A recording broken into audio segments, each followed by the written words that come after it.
फिर एक और मैराथन क्लास अर्थात वन शॉट वीडियो के साथ कोशिश रहेगी कि एक ही वीडियो के अंदर पूरा चैप्टर फिनिश हो जाए और कंप्लीटली एक ही वीडियो के अंदर अपना इसका पूर्ण रिवीजन हो जाए। एमीन एक नाइट्रोजन युक्त क्रियात्मक समूह है।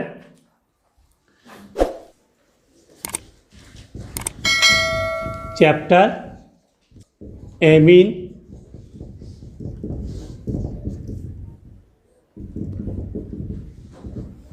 अब देखो बात करें कि एमीन, तो एमीन पढ़ने से पहले हम बात करते हैं अमोनिया की। आप सभी ने अमोनिया का नाम सुना होगा। अमोनिया को हम बोलते हैं NH3। क्या लिखा है मैंने? NH3। अब देखो एमीन एक क्रियात्मक समूह है और इस एमीन का जो फॉर्मूला होता है वो क्या होता है? Valency NH2। तो सीधी बात है कि अमोनिया से जब आप एक हाइड्रोजन को हटा दोगे, अमोनिया से जब आप NH3 मतलब अमोनिया से जब आप एक हाइड्रोजन को हटा दोगे तो आपको क्या प्राप्त हो जाएगा? एमीन। तो अगर आपसे पूछा जाए एमीन किसे कहोगे, तो जब हाइड्रोजन को हटाएंगे तो सीधी बात है कि वैलेंसी फ्री होगी और इस वैलेंसी पर एल्किल समूह जोड़ दिया जाता है। क्या? एल्किल समूह है। तो इस ऐसे एक लैंग्वेज के रूप में हम लिख सकते हैं कि अमोनिया के एल्किल व्युत्पन्न, क्या लिखा? अमोनिया के एल्किल व्युत्पन्न एमीन कहलाते हैं। और नॉर्मली अगर आपको पूछा जाए एमीन तो सीधे से माइंड में एक ही बात होनी चाहिए, एमीन का मतलब वैलेंसी NH2 क्रियात्मक समूह होता है। अब यहाँ से हम समझते हैं कि जैसे मैंने यहाँ लिखा अमोनिया NH3, इस NH3 से हम 3 प्रकार के एमीन बना सकते हैं यहाँ पे। कि देखो इस अमोनिया से मैंने एक हाइड्रोजन हटा दिया और उस हाइड्रोजन को हटा के वहाँ एक एल्किल समूह जोड़ दिया, अर्थात एल्किल समूह तो जोड़ दूँ और वहाँ से क्या हटा दूँ? हाइड्रोजन। तो क्या बन जाएगा? RNH2। क्या किया? 2 हाइड्रोजन हटा दिए और 2 एल्किल समूह ऐड कर दिए। कितने? 2 एल्किल समूह। तो 2 हाइड्रोजन बाहर निकलने का मतलब कितनी वैलेंसी बाहर से, कितनी वैलेंसी शेष रहेगी? 2, और 2 एल्किल जोड़ दो तो लिखने का तरीका क्या होता है? RNHR। इसके बाद हम बात करें NH3 की। यहाँ पर मैंने क्या किया? इसके तीनों के तीनों हाइड्रोजन को हटा दिए और 3 एल्किल समूह को ऐड कर दिया। तो कंडीशन क्या हो जाएगी आपकी? RNRR। बिल्कुल क्लियर है। अब देखो NH3 को तो आपने क्या बोला? अमोनिया। और मैंने कहा कि अमोनिया के एल्किल व्युत्पन्न, तो अमोनिया से जैसे हाइड्रोजन हटा के एल्किल जोड़ोगे तो आपका क्या बनेगा? एमीन। अब देखो अगर एक R जुड़ा है अर्थात RNH2 है तो इस एमीन को हम बोलते हैं प्राथमिक एमीन। क्या कहेंगे? प्राथमिक एमीन, या शॉर्ट में और कहना चाहें तो 1 डिग्री एमीन। 1 degree amine. यहाँ कितने एमीन, कितने एल्किल समूह जुड़े? 2 NH है, तो इसके लिए हम बोलते हैं द्वितीयक एमीन, सेकेंडरी एमीन या 2 डिग्री एमीन। द्वितीयक एमीन या 2 डिग्री एमीन। नाइट्रोजन से कितने समूह जुड़े हुए? 3 एल्किल। तो सीधी सी बात है, इसके लिए हमने क्या शब्द यूज किया? तृतीयक एमीन या 3 डिग्री एमीन। अब देखो यहाँ पे 1 मिनट इसको रिपीट करते फिर अपनी मेन टॉपिक पे हम स्टार्ट करते। सबसे पहले बात क्लियर होना चाहिए कि एमीन नाइट्रोजन युक्त क्रियात्मक समूह है। नाइट्रोजन युक्त एमीन क्या है? नाइट्रोजन युक्त क्रियात्मक समूह है। एमीन को नॉर्मली हम किसके द्वारा रिप्रेजेंट करते हैं? वैलेंसी NH2 के द्वारा। अब देखो सबसे पहले हम बात करते हैं अमोनिया। तो अमोनिया का फॉर्मूला आप सभी जानते हो क्या होता है? NH3। तो अमोनिया से हाइड्रोजन हटाएंगे तो क्या लैंग्वेज की कि अमोनिया के एल्किल व्युत्पन्न क्या कहलाएंगे? एमीन कहलाएंगे। अब ये बात बिल्कुल क्लियर होनी चाहिए, RNH2 होगा, RNH2 होता है तो उसको क्या बोलेंगे? प्राथमिक एमीन। अगर NH लिखा है, गौर करना NH, और दोनों तरफ क्या जुड़े हो? R, तो उसको हम क्या कहेंगे? द्वितीयक एमीन या 2 डिग्री एमीन। केवल N हो और उससे 3 एल्किल समूह जुड़े हो तो उसको आप क्या कहोगे? तृतीयक एमीन। क्या कहेंगे?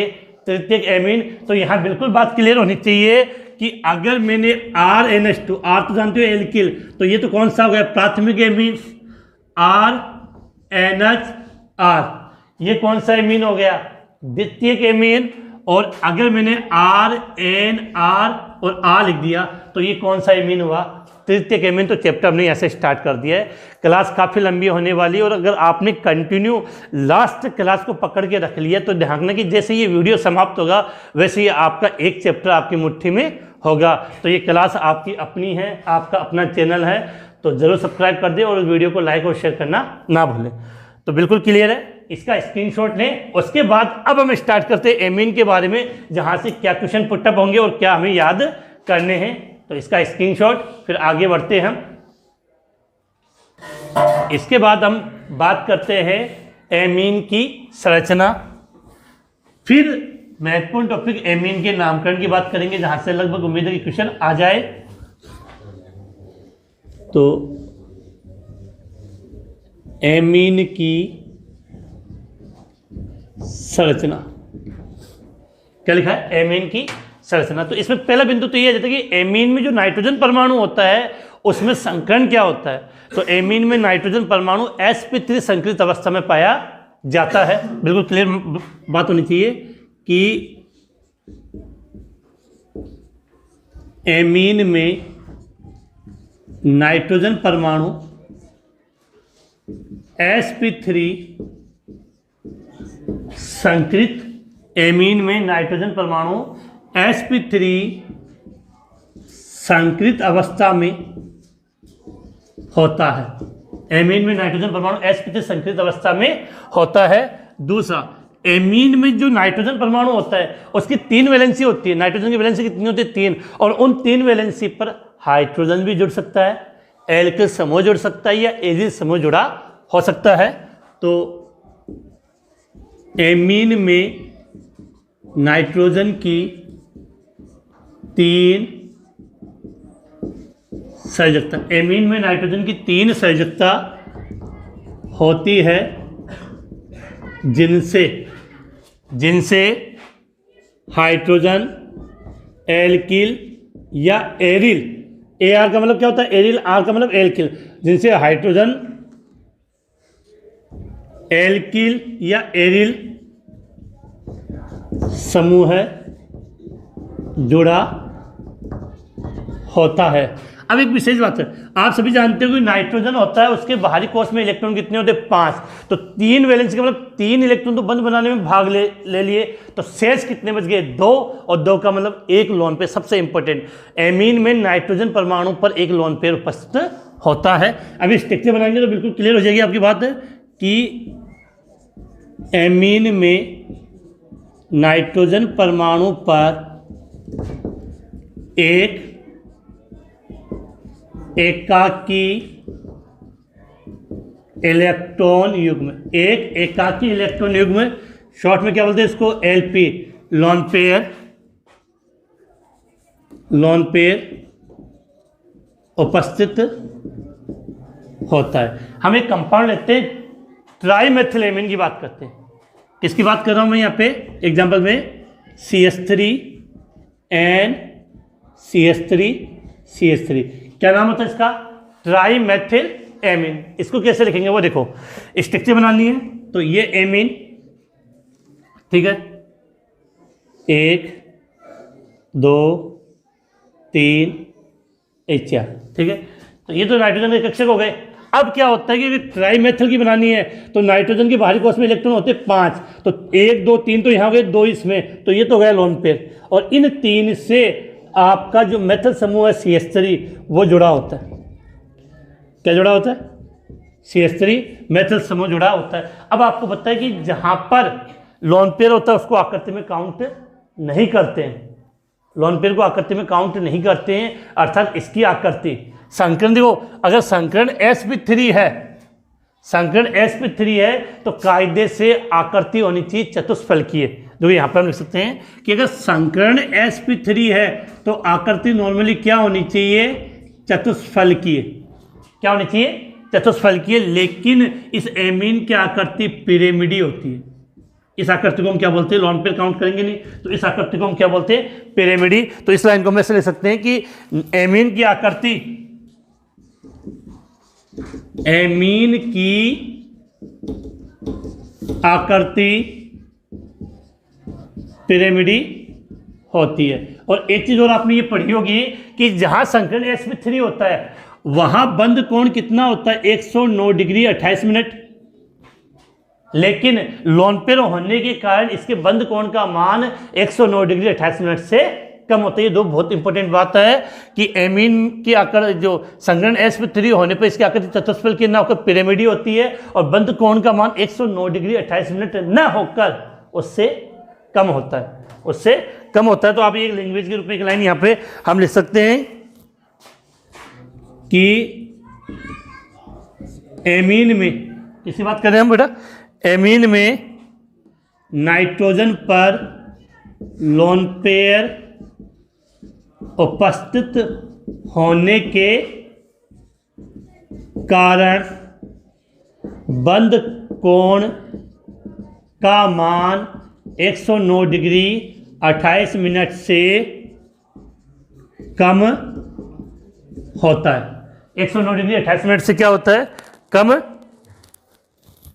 और एक विशेष बात और सबसे बड़ी कि जैसे जैसे इस नाइट्रोजन पर एल्केन समूह बढ़ता जाएगा इसका आकार भी बढ़ता जाएगा, क्योंकि बड़े समूह जोड़ेंगे तो बैठने के लिए गैप ज़्यादा चाहिए, तो इस कारण से बंद कोण का मान बढ़ेगा। तो रखना नाइट्रोजन पर एल्केन समूह बढ़ने पर बंद कोण के मान में भी वृद्धि होती है। यहाँ से क्वेश्चन क्या पुट अप होता है वो सबसे इंपॉर्टेंट है। एमीन, प्राथमिक एमीन, द्वितीयक एमीन और तृतीयक एमीन में किसके मध्य बंद कोण का मान सबसे अधिक होता है। तो यहाँ से हम एक लाइन लिख सकते हैं,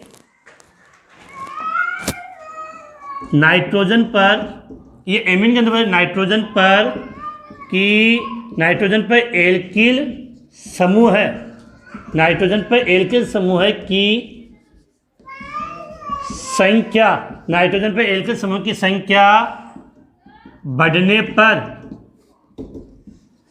बंद कोण का मान बढ़ता है, और जितना बड़ा एल्किल समूह होगा उसके बंद कोण का मान उतना अधिक होगा। अब देखो यहाँ पे बात करें, एक तो मैंने लिख दिया NH3, फिर दूसरा लिख दिया RNH2 प्राथमिक एमीन, फिर लिख दिया RNHR द्वितीयक एमीन, फिर लिख दिया आपका RNR तृतीयक एमीन। अब पूछ लिया जाए कि इन तीनों में सबसे अधिक बंद कोण का मान किसमें है, तीनों एमीन है तो इनमें सबसे अधिक बंद कोण का मान किसका होगा, तृतीयक एमीन का, उससे कम द्वितीयक एमीन का, प्राथमिक एमीन सबसे कम, अमोनिया सबसे कम। अर्थात आर समूह, क्योंकि एल्किल समूह जुड़ेगा तो एल्किल बड़ा समूह होगा तो बड़े समूह को बैठने के लिए जगह ज्यादा चाहिए तो बंद कोण के मान में वृद्धि होगी। तो इन तीनों में सबसे अधिक बंद कोण का मान किसका होगा, तृतीयक एमीन का। अब देखो फटाफट हम रिपीट करते हैं, हमने स्टार्ट क्या किया था, एमीन की संरचना। तो एमीन में जो नाइट्रोजन परमाणु है उसमें संकरण कौन सा होता है, sp3 संकरण होता है। लेकिन ध्यान रखना sp3 संकरण होने के कारण उसमें आकृति चतुष्फलकीय नहीं होती है, पिरामिडी होती है, और बंद कोण 109 डिग्री से कम होगा। ठीक है, नाइट्रोजन में संयोजकता कितनी होती है, 3, और 3 से H, R या AR समूह जुड़ा होगा। सबसे विशेष बात, नाइट्रोजन परमाणु पर एक क्या उपस्थित होता है, एकाकी इलेक्ट्रॉन युग्म। नाइट्रोजन परमाणु पर क्या उपस्थित होता है, एकाकी इलेक्ट्रॉन युग्म, जिसके कारण इसकी आकृति कैसी होती है, पिरामिडी। याद कर लेना पिरामिडी। लोन पेयर के कारण बंद कोण का मान 109 डिग्री से 28 मिनट से कम। और सबसे इंपॉर्टेंट, प्राथमिक, द्वितीयक और तृतीयक एमीन में सबसे बड़ा आकार किसका होगा, तृतीयक एमीन का। ये यहाँ मैं इंपॉर्टेंट लगा दूं। इस प्रकार के छोटे क्वेश्चन इस चैप्टर से काफी बनेंगे जो हमें अच्छे तरीके से याद करने। क्लियर हो गया, तृतीयक एमीन का आकार सबसे बड़ा, उससे कम द्वितीयक एमीन, उससे कम प्राथमिक एमीन और सबसे कम अमोनिया। क्योंकि इस क्रम से रिलेटेड क्वेश्चन आपसे पूछा जा सकता है। और एक ये क्वेश्चन अच्छा बन जाता है, ये मैंने लिखा ना एन क्या है, एन के साथ 3 CH3 है तो नाम क्या होगा इसका, ट्राईमेथिलेमीन। प्रश्न आ सकता है कि ट्राईमेथिलेमीन की कक्षीय स्ट्रक्चर बनाइए। ये कैसी संरचना बेटा आपकी, कक्षीय संरचना। अगर यहाँ डायग्राम आपको ज़रा स्पष्ट नहीं आ रहा तो अब आपकी स्क्रीन पे एक डायग्राम आ रहा होगा, वो किसका स्ट्रक्चर है, ट्राईमेथिलेमीन का। बोर्ड ने जो अपना मॉडल पेपर जारी किया उसमें क्वेश्चन पुटअप किया हुआ था कि ट्राइमेथिल एमीन की कक्षीय संरचना बनाइए। तो इस प्रकार की आपको स्ट्रक्चर बना के आनी है। चलो इसका आप स्क्रीनशॉट ले लें। उसके बाद सबसे महत्वपूर्ण टॉपिक एमीन के नामकरण की हम बात करेंगे कि एमीन का नामकरण हम किस प्रकार से सीखेंगे। और अभी तक अगर आपको क्लास पसंद आई है तो अपने जितने भी साथी हैं उन सभी को अपने इस क्लास के वीडियो का लिंक जरूर शेयर कर दें और वीडियो को लाइक करना ना भूलें, स्क्रीनशॉट जल्दी। इसके बाद अपना नेक्स्ट टॉपिक स्टार्ट होता है एमीन का नामकरण। स्क्रीनशॉट हो गया। एक ये अक्सर आप ऐड कर लेना, सेंटेंस बन नहीं पाया कि नाइट्रोजन पर एल्किल समूह की श्रृंखला बढ़ने पर बंद कोण का मान बढ़ता है, बाकी कंप्लीट है। और विशेष मैंने कह दिया कि ये बात क्लियर कर लेना कि ट्राइमेथिल एमीन की कक्षीय संरचना का डायग्राम अच्छे तरीके से आपको आना चाहिए। बहुत बार सोचते नहीं बना नहीं पाएंगे क्योंकि जब तक अपनी उससे पहले प्रैक्टिस नहीं होगी डायग्राम की तो बन नहीं पाएंगे। और कंफर्म मान के चलना कि केमिस्ट्री के पेपर में भी कम से कम 2 से 3 नंबर तो आपको डायग्राम के जरूर मिल जाएंगे। ठीक है, अब हम बात करते हैं एमीन का नामकरण। तो अब हम स्टार्ट करते हैं।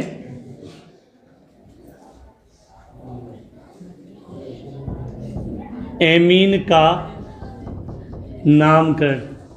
काफ़ी बार बच्चे पूछते हैं कि सर ये नामकरण में हमें काफ़ी कन्फ्यूजन होता है। सबसे पहले तो बता दो कि हर चैप्टर में आपके जो आपके ऑर्गेनिक केमिस्ट्री के चैप्टर हैं, ये एनसीईआरटी अपनी वाली एनसीईआरटी जो बुक आपकी, हर बुक में चैप्टर के अंदर एक इस प्रकार की आपको सारणी मिलेगी। नज़र आ रही होगी, थोड़ी पास कर दूँ मैं। तो ये जो सारणी है ज़्यादातर ये दिखा गया कि जो बोर्ड एग्जाम में आपके जो क्वेश्चन पूछे जाते हैं नामकरण के, वो इसी सारणी में से पुटअप किए जाते हैं, उठाए जाते हैं। और इस चैप्टर में ये पेज नंबर 407 पर अपनी एनसीईआरटी बुक पर। अब देखो नामकरण जब हम सीखेंगे तो काफ़ी बच्चों को ये परेशानी आती है कि सर नामकरण बिल्कुल नहीं समझ में आता। इसलिए नहीं आता कि हमने पहले बात तो 11वीं क्लास में इसको समझा ही नहीं, पढ़ाई नहीं। तो नामकरण के मैंने 2 एक सिंपल से वीडियो बनाए, केवल 2 वीडियो बनाई है जिससे आपको एथिल मेथिल प्रोपिल क्या होते हैं इनमें कन्फ्यूजन होता है। तो इन दोनों वीडियो का लिंक है मैंने वीडियो के डिस्क्रिप्शन में डाल दिया। इस क्लास के बाद, अभी नहीं, इस क्लास के बाद में आप उसको डिटेल से देख लेना। इसके अलावा इस चैप्टर में 3 महत्वपूर्ण नेम रिएक्शन आएगी। ग्रेविल थैलेमाइड संश्लेषण अभिक्रिया, हाफमान ब्रोमाइड निम्नीकरण अभिक्रिया और एक कार्बिल एमीन अभिक्रिया। ये जो 3 नेम रिएक्शन है तीनों काफ़ी इंपॉर्टेंट है और इनमें से एक तो कंफर्म आपको बोर्ड एग्जाम में मिलेगी। मैंने कही कंफर्म एक तो आपको मिल जाएगी। इन तीनों का लिंक भी वीडियो के डिस्क्रिप्शन में है, लेकिन क्लास के बाद में देख लेना। बाकी इसके अलावा इस चैप्टर के मैंने पहले भी इसको कंप्लीट पढ़ा चुका हूँ, तो उन सब वीडियो का लिंक इस वीडियो के डिस्क्रिप्शन में मिल जाएगा। मतलब वीडियो के डिस्क्रिप्शन में काफ़ी आपके लिए कॉम्बो पैक है, वो आप क्लास के बाद देख सकते हो। अब हम नामकरण की बात करते हैं। मैं केवल यहाँ सूत्र लिख रहा हूँ, उसके बाद मैं आपको बताऊंगा कि हमें नाम किस प्रकार से सीखने हैं। तो हमने क्या लिखा है, एमीन का नामकरण। क्या लिखा है, एमीन का नामकरण।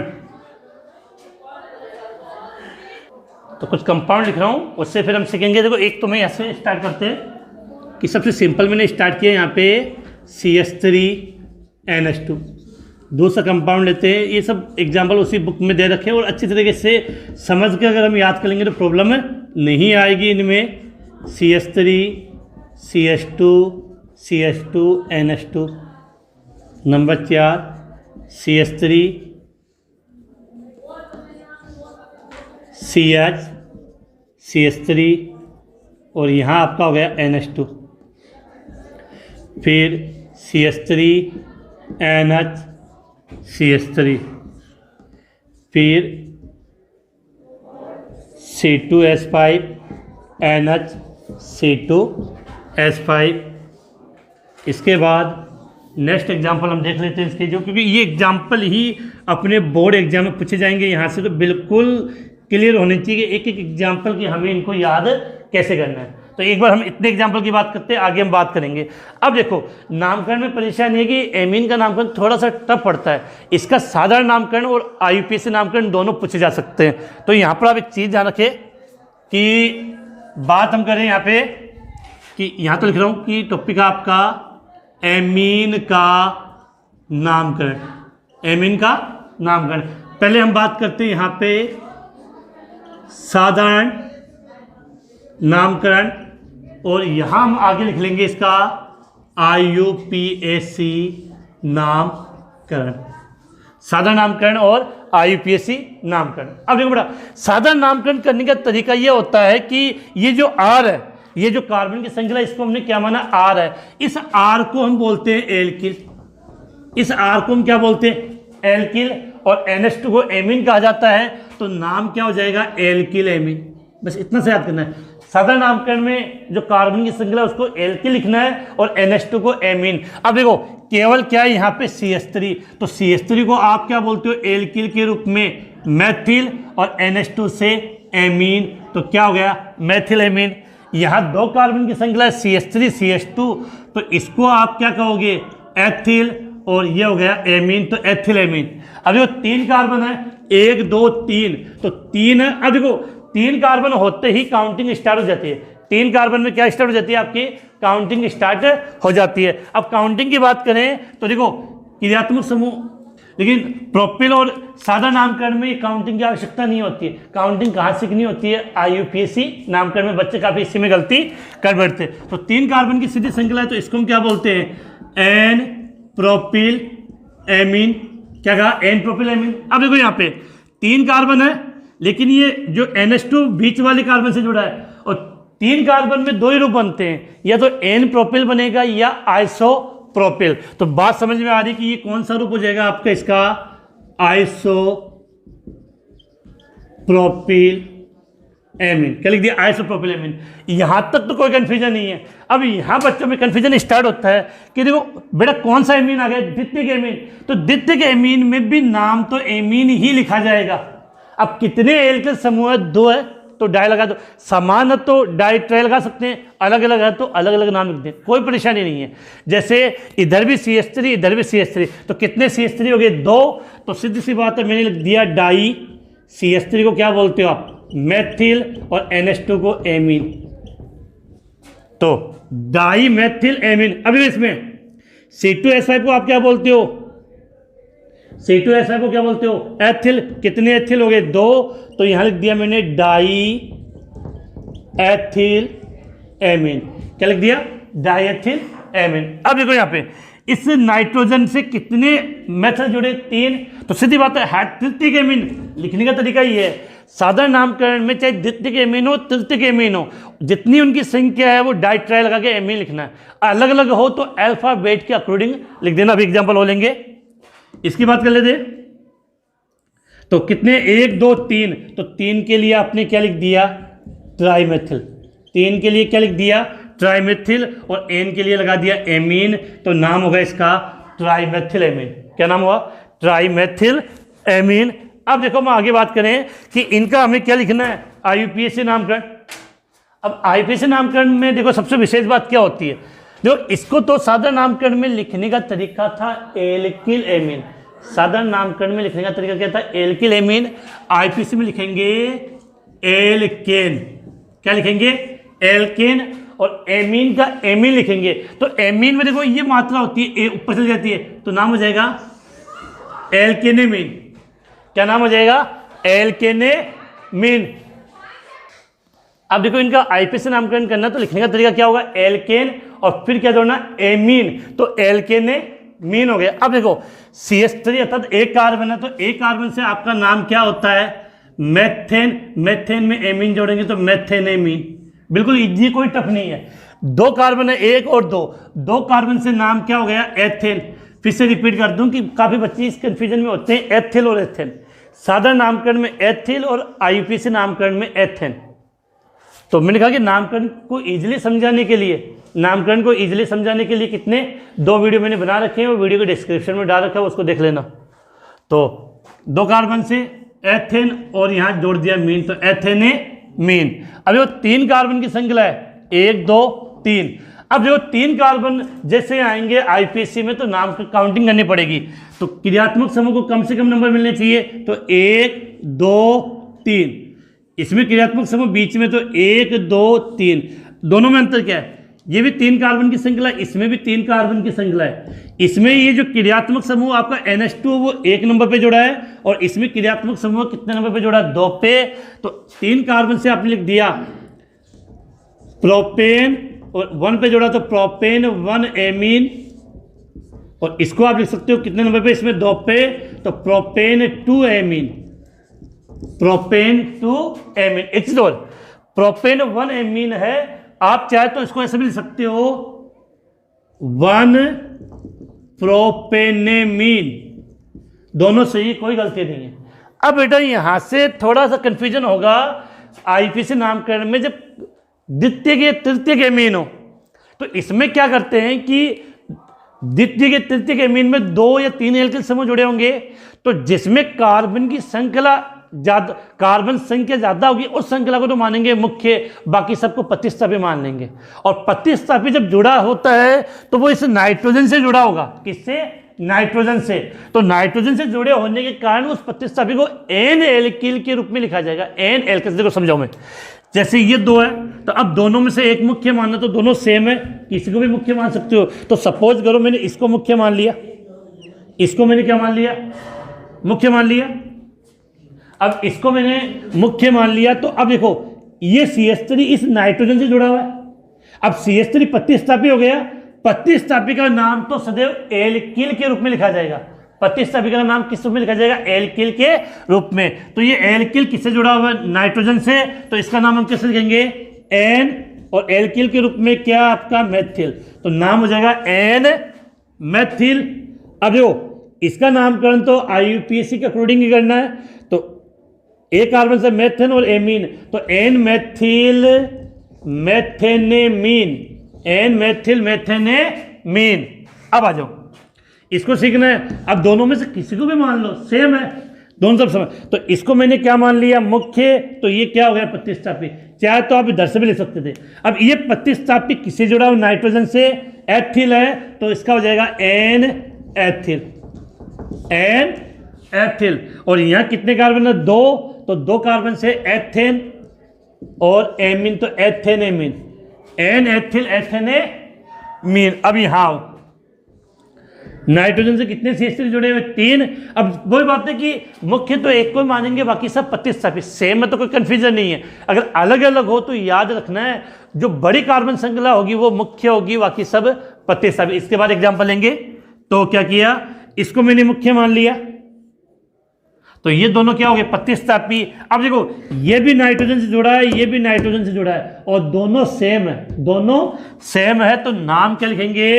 एन एन, दोनों के लिए डाई, और CH3 को क्या बोलेंगे? मेथिल। तो एन एन डाइमेथिल, ये देखो एन एन डाइमेथिल, और उसके लिए हो जाएगा आपका एक कार्बन के लिए मेथेनेमीन, तो एन एन डाइमेथिल मेथेनेमीन। तो ये इन कंपाउंड के साधारण नाम, और ये हो गया इसका IUPAC नाम। इसके कुछ कंपाउंड और उनकी बात कर लेंगे, उन्हीं में से आपको अगर नामकरण वाला क्वेश्चन आता है तो वहाँ से आ जाएगा। इसका आप स्क्रीनशॉट लें, और बेटा सीधी सी बात है कि जब तक आप इसकी बार बार प्रैक्टिस नहीं करोगे तब तक ये आपको नहीं आने वाले। स्क्रीनशॉट।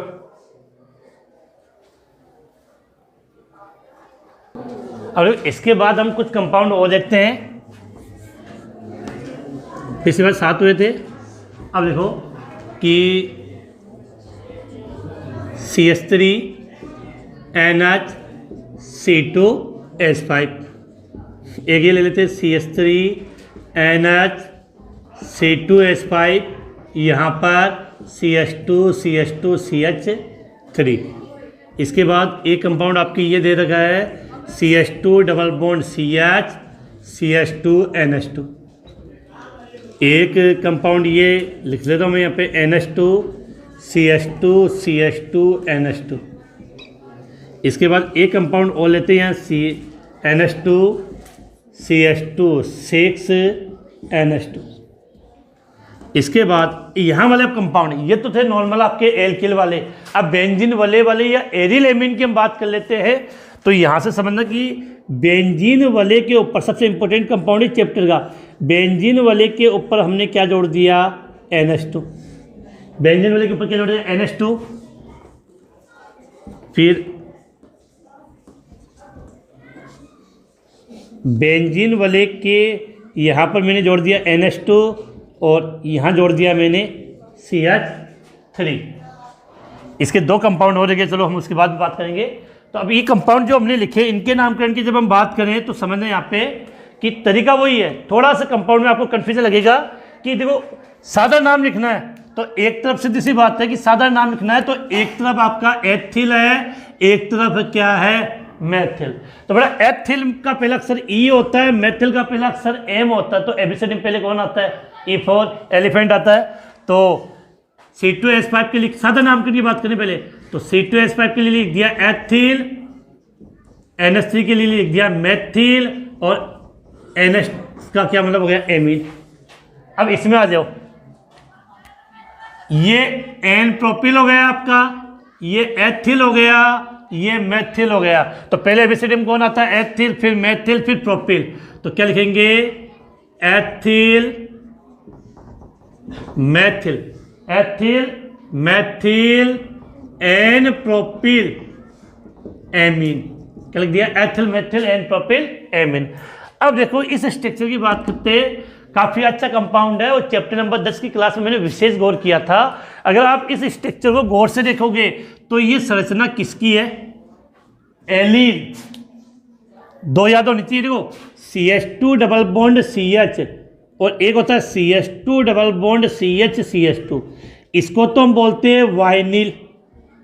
माइंड में फिट हो जानी चाहिए क्योंकि बार बार हर चैप्टर में रिपीट है। CH2 डबल बॉन्ड CH को तो हम क्या बोलेंगे? वाइनिल।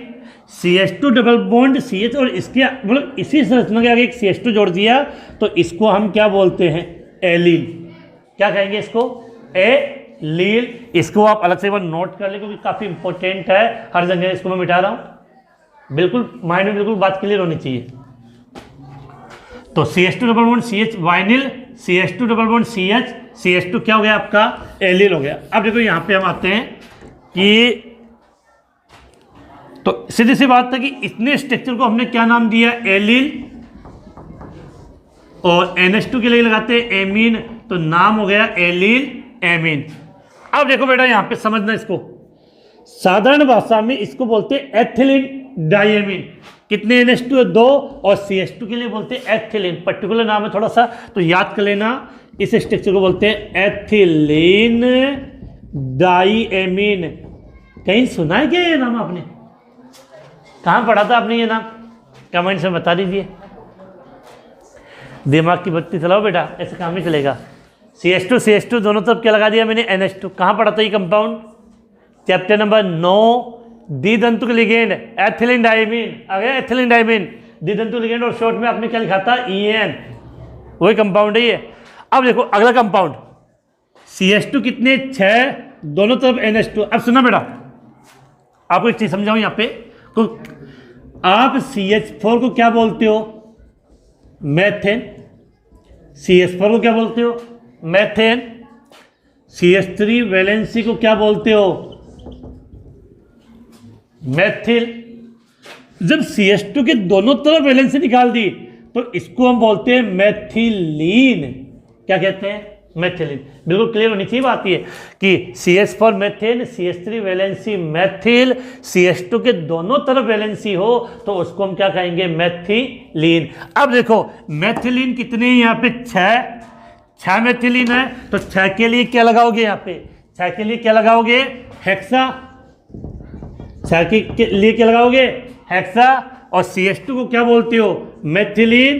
तो हेक्सा मैथिलीन, और दोनों तरफ NH2 है, दोनों तरफ NH2 है तो नाम क्या हो गया? डाइएमीन। Hexa मैथिलीन diamine. कहाँ इंपॉर्टेंट है? बहुलक वाला चैप्टर होता है अपना एक, उसमें एक बहुलक होता है नायलॉन 66, काफ़ी इंपॉर्टेंट कंपाउंड है। नायलॉन 66 उसकी एकलक इकाई होती है।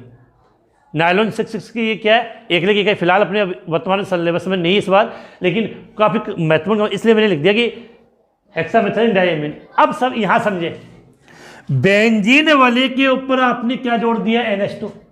बेंजीन वाले के ऊपर क्या जोड़ दिया आपने? जो बिल्कुल क्लियर कर लेना, बेंजीन वाले के ऊपर NH2, तो नॉर्मली फेनिलएमीन बोल सकते हो, लेकिन इसके लिए एक पर्टिकुलर नाम दे दिया एनिलीन।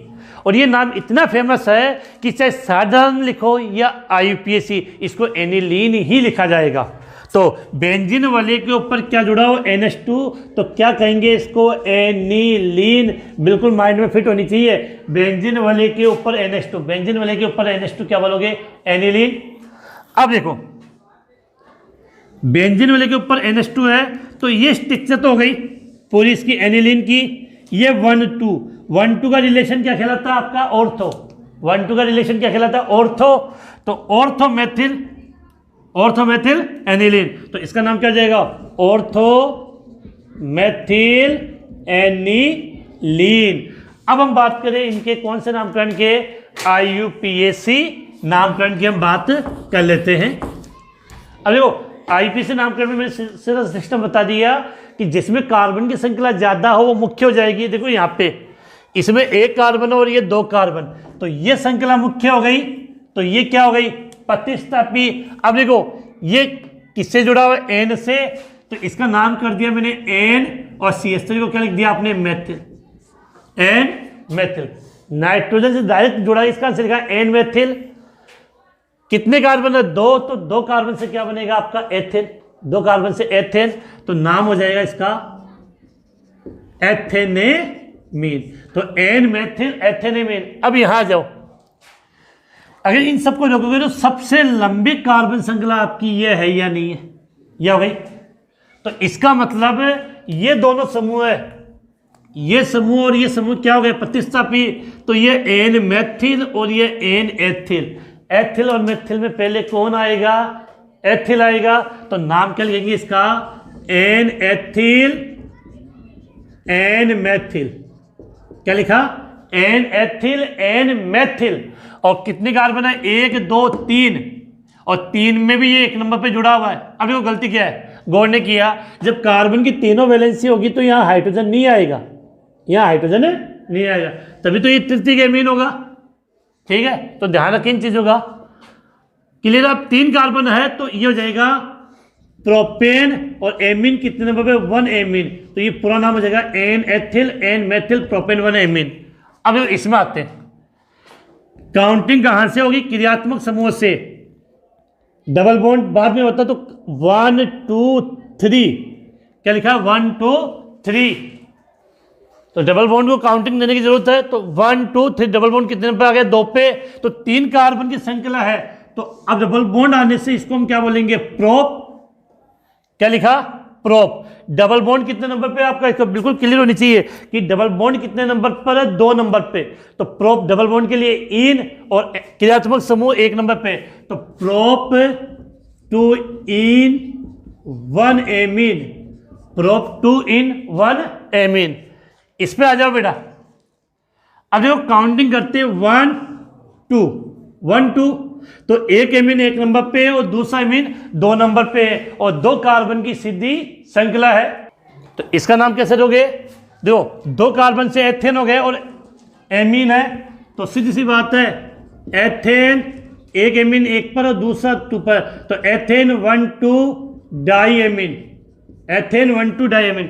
अरे इसमें कोई कंफ्यूजन नहीं है, 6 कार्बन की श्रृंखला है, तो सीधी बात है कि जब आप काउंटिंग करोगे तो ये 1 नंबर पे जुड़ा हुआ मिलेगा, और ये 6 पे।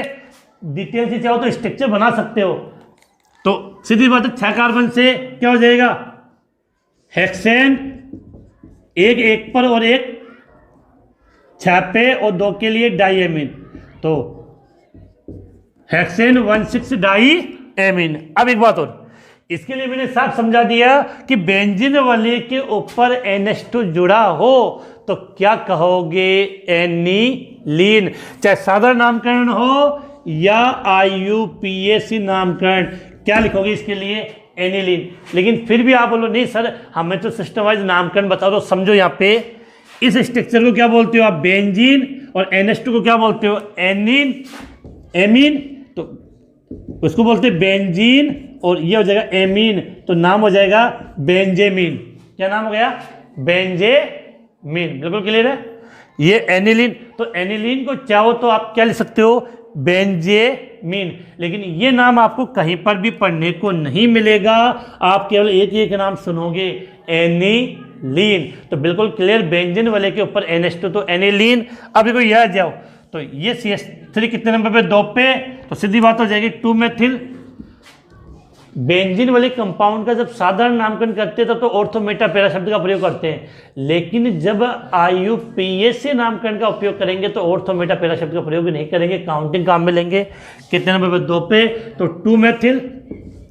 अब आपकी इच्छा हो तो लिख दो एनिलीन, और आपकी इच्छा हो तो बेंजीन एमीन, तो हम एनिलीन यूज करेंगे, 2 मेथिल एनिलीन। तो ये हो गए इनके नामकरण वाले कंपाउंड। जितने कंपाउंड थे वो मैंने आपको इजीली समझा दिए हैं, और इनको अगर आप इजीली समझ लोगे और बार बार इनकी प्रैक्टिस कर लोगे तो काफ़ी इजीली आपको ये आ जाएंगे। लेकिन वही बात है कि ऑर्गेनिक केमिस्ट्री है वो प्रैक्टिस ज़्यादा मांगती है। तो इनको पहले सभी फॉर्मूले को एक साथ लिखो, फिर पहले इसका साधारण नाम लिखो बिना देखे, फिर इसका IUPAC नाम कर, तो बार बार लिखोगे तब जाके ये आपको याद होंगे। इसके बाद अब यहाँ से स्टार्ट होता है एमीन की रस्सा, एमीन बनाने की विधियाँ। तो बनाने की विधियों से जो रिलेटेड क्वेश्चन आते हैं वो सदैव इस प्रकार से आते हैं कि आपको समीकरण देंगे और तीर के निशान पे जो अभिकर्मक जो उत्प्रेरक होंगे वो देंगे और उत्पाद की पहचान पूछ सकते हैं। इस प्रकार के काफ़ी क्वेश्चन आते हैं। तो इन रिएक्शनों को किस प्रकार से याद करते हैं वो हम देखते हैं। पहले इसका स्क्रीनशॉट, उसके बाद आगे। अब हम बात करते हैं एमीन बनाने की विधियों के बारे में बात करते हैं कि किन किन तरीकों से हम एमीन का निर्माण कर सकते हैं। तो यहाँ पर लिख रहे हैं कि एमीन बनाने की विधियां या एमीन बनाने की मेथड जो तरीके हैं, इनमें आपको दो बातें बताना चाहूँगा कि एमीन बनाने की जो दो नेम रिएक्शन है, एक तो ग्रेबिल थैलिमाइड संश्लेषण अभिक्रिया, दूसरा हाफमान ब्रोमाइड निम्नीकरण अभिक्रिया। उन दोनों से हम प्राथमिक एमीन का निर्माण करते हैं। तो उन दोनों की जो नेम रिएक्शन है वो वीडियो की डिस्क्रिप्शन में उसका लिंक दिया हुआ है। इस चैप्टर में कुल 3 महत्वपूर्ण नेम रिएक्शन है। फिर से रिपीट कर रहा हूँ, ग्रेबिल थैलिमाइड संश्लेषण अभिक्रिया, दूसरी हाफमान ब्रोमाइड निम्नीकरण अभिक्रिया और तीसरी कार्बिल एमीन अभिक्रिया। तो इन तीनों अभिक्रियाओं का पर्टिकुलर अलग से वीडियो बना के मैंने उसका लिंक वीडियो के डिस्क्रिप्शन में डाल दिया है। इस क्लास के बाद आप देख लेना। उसके आगे हम बात करें कि एमीन बनाने की विधियों की बात करें तो इनमें से सबसे पहले हम लिख सकते हैं कि नाइट्रो समूह द्वारा, नाइट्रो समूह के अपचयन द्वारा, क्या लिखा है, नाइट्रो समूह के अपचयन द्वारा। नाइट्रो का मतलब NO2। अब देखो, जब भी हम अपचयन करेंगे तो हमें अपचय की आवश्यकता होगी। अपचयन करेंगे तो किसकी आवश्यकता होगी, अपचय की। तो यहाँ पर आपको ये याद होना चाहिए कि नाइट्रो समूह का जब हम अपचयन करेंगे तो हमारे पास अपचय के रूप में कौन हो सकता है, एक तो धातुएं हो सकती है जैसे निकेल, प्लेडियम, प्लेटिनम। क्या लिखा है, निकेल, प्लेडियम या प्लेटिनम। इसके अलावा सांद्र HCl, HCl का मतलब हाइड्रोक्लोरिक अम्ल, सांद्र HCl के साथ आपकी धातु हो सकती है। धातु के रूप में आपका जिंक हो सकता है, टिन हो सकता है और आयरन हो सकता है। बिल्कुल माइंड में बिल्कुल क्लियर होना चाहिए। और तीसरे पॉइंट की बात करें तो यहाँ पर हम उपयोग करते हैं धातु हाइड्राइड का। धातु हाइड्राइड के रूप में लिथियम एल्यूमिनियम हाइड्राइड या सोडियम बोरोहाइड्राइड। अब सुना विशेष बात, क्या होता है कि अपचयन होगा तो अपचयन अभिक्रिया में या तो हाइड्रोजन जुड़ेगा या ऑक्सीजन बाहर निकलेगा। तो जब अपचयन अभिक्रिया करते हैं तो हमें किसकी आवश्यकता होती है, अपचय के रूप में। जब हम नाइट्रो समूह का अपचयन करेंगे तो हम इन तीनों में कोई भी लिखा हो उसको हम नाइट्रो समूह का अपचयन करेंगे। और नाइट्रो समूह का जब अपचयन होता है तो आपको एमीन प्राप्त होगा। क्या प्राप्त होगा, एमीन प्राप्त होता है। अब अपचय के रूप में निकेल, प्लेडियम या प्लेटिनम का प्रयोग कर सकते हैं, या सांद्र HCl के साथ धातु जिंक, टिन या आयरन लिखी हुई मिल सकती है, या धातु हाइड्राइड लिथियम एल्यूमिनियम हाइड्राइड और सोडियम बोरोहाइड्राइड। अब जो क्वेश्चन समझते कैसे होता है, नाइट्रो की बात करें तो नाइट्रो को हम इस प्रकार से लिखते हैं N डबल बॉन्ड O और ये O। ठीक है, अब मैंने क्या किया कि इसका अपचयन किया, तो अपचयन किया तो समझना कि जब नाइट्रो समूह का मैंने अपचयन किया तो मैंने 2 हाइड्रोजन जोड़ दिए। तो क्या होगा, यहाँ से एक बात समझनी है कि 2 हाइड्रोजन और 2 ऑक्सीजन, 2 हाइड्रोजन और 1 ऑक्सीजन क्या जल के अणु के रूप में बाहर चले जाएंगे और शेष कंपाउंड क्या बचेगा आपका, N डबल बॉन्ड O। इसको बोलते हैं नाइट्रोसो। फिर इस नाइट्रोसो का हम वापस से क्या करेंगे, अपचयन होता है तो यहाँ मैंने 2H लिख दिया और यहाँ पर क्या हो गया, अपचयन। तो उस कंडीशन में क्या होगा, ये डबल बॉन्ड टूट जाएगा। एक हाइड्रोजन इस नाइट्रोजन के साथ, दूसरा हाइड्रोजन इस ऑक्सीजन के साथ, तो आपका बन गया NHOH। क्लियर है। इसका फिर से हमने 2 हाइड्रोजन के साथ इसका मैंने क्या कर दिया, फिर से अपचयन किया। तो अपचयन के तो 2 हाइड्रोजन में एक हाइड्रोजन तो इसके साथ जुड़ जाएगा, तो क्या बन जाएगा NH2, और एक इस OH के साथ जुड़ेगा तो जल के अणु के रूप में बाहर हो जाएगा। तो यहाँ हो गया NH2 और यहाँ अपने का बन गया H2। नाम पता होना चाहिए, जो N डबल बॉन्ड O, ये O, तो इस समूह को तो आप क्या बोलते हो, नाइट्रो समूह का सबसे पहले अपचयन होने से क्या बनेगा, NO को बोलते हैं नाइट्रोसो। और देखो आपने ये नाम पढ़ा हुआ है NH2OH, OH का मतलब हाइड्रोक्सिल और NH2 का मतलब एमीन, तो इसको कहा जाता है हाइड्रोक्सिल एमीन। क्या बोलते हैं, हाइड्रोक्सिल एमीन। और हाइड्रोक्सिल एमीन से ये किसका निर्माण हो गया, आपके प्राथमिक एमीन का निर्माण हो गया। अब देखो ये तो मैंने डिटेल से आपको समझा दिया कि नाइट्रो समूह का जब अपचयन करेंगे तो एमीन कैसे बनता है। आपको इतना दिमाग नहीं लगाना, आपको तो डायरेक्ट याद करना है कि NO2 समूह में कितने हाइड्रोजन, 2, 2 4 और 2 6 हाइड्रोजन सब एक साथ जोड़ेंगे तब क्या बन जाएगा आपका NH2। एग्जाम्पल समझा रहा हूं, ऐसे समझना, जैसे RNH2 RNO2 एल्किल नाइट्रो हो गया, इसका मैंने क्या किया, अपचयन करेंगे। अब अपचयन के रूप में इन तीनों के रूप में कोई भी अपचय के रूप में लिखा हुआ मिल सकता है। जैसे मैंने लिख दिया निकेल प्लेडियम प्लेटिनम। तो अब सीधी बात, जब अपचयन करेंगे तो हाइड्रोजन की आवश्यकता होगी, तो मैंने लिख दिया 3H2। कितने हाइड्रोजन हो गए, 6। अब ये माइंड में बात क्लियर होनी चाहिए कि जब आपके पास 6 हाइड्रोजन है तो NO2 किस में कन्वर्ट हो जाएगा, NH2। तो RNH2 और 2 जल का अणु बाहर चला जाएगा।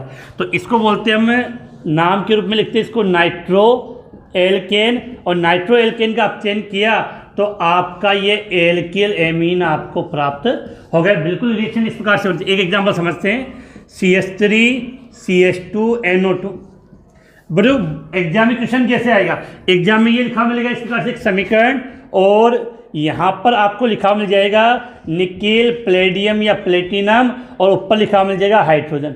अब बिल्कुल क्लियर होना चाहिए कि जब NO2 समूह का अपचयन करेंगे इन तीनों में से किसी के भी द्वारा, तो NO2 किस में कन्वर्ट हो जाएगा, NH2 प्राथमिक एमीन में। तो यहाँ बन जाएगा CH3CH2 NH2 प्लस 2H2। और यहाँ पर इतना नहीं समझ में आए तो आप ऐसा आइडिया लगा लो, कितने ऑक्सीजन है, 2। तो 2 ऑक्सीजन को अगर जल के अणु में निकालना है तो कितने हाइड्रोजन चाहिए, 4।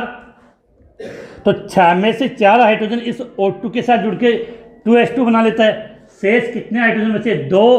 तो अगर 2 हाइड्रोजन को यहाँ जोड़ दोगे, 2 हाइड्रोजन को अगर आप नाइट्रोजन के साथ जोड़ देंगे तो आपका क्या बन जाएगा, NH2 एमीन बन जाता है। तो इसका नाम होता है एथेन और नाइट्रो। तो इसको बोलते हैं नाइट्रो एथेन, और साधारण नाम या IPC नाम में लिखे तो इसको बोल सकते हैं एथेनेमीन।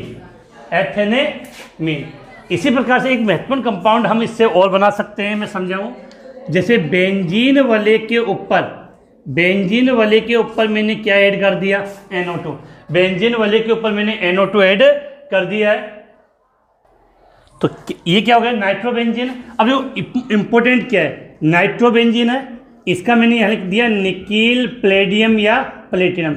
वैसे सुन लेना, ये अपचायक तीनों में कोई भी अपचायक होगा तो NO2 किस में कन्वर्ट होगा, NH2 में। अब देखो ये लिख दिया, तो अब जरूरी नहीं है कि आपकी जब एग्जाम में क्वेश्चन पूछा जाए तो हाइड्रोजन लिखा हुआ है, क्योंकि ये अपचायक तो कंफर्म है, वहाँ हाइड्रोजन ऐड हो जाएगा। तो यहाँ पे मैंने दिया 3H2, तो क्या हो जाएगा, जो NO2 समूह है वो किस में कन्वर्ट हो जाएगा, NH2 में। अब इंपॉर्टेंट देखो, बेंजीन वाले के ऊपर NO2 जुड़ा हो तो उसको बोलते हैं नाइट्रोबेंजीन। क्या बोलते हैं, नाइट्रोबेंजीन। अब देखो इसका अपचयन किया तो नाइट्रोबेंजीन किस में बदल गया, बेंजीन वाले के ऊपर NH2, और बेंजीन वाले के ऊपर NH2 जुड़ा हो तो उसको हम क्या बोलते हैं, एनिलीन। क्या कहते हैं, एनिलीन। अब बच्चे कंफ्यूज कहाँ होते हैं, एग्जाम में क्वेश्चन आएगा नाइट्रोबेंजीन से एनिलीन बनाइए, आधों की हवा निकल जाती है। बिल्कुल रिएक्शन है।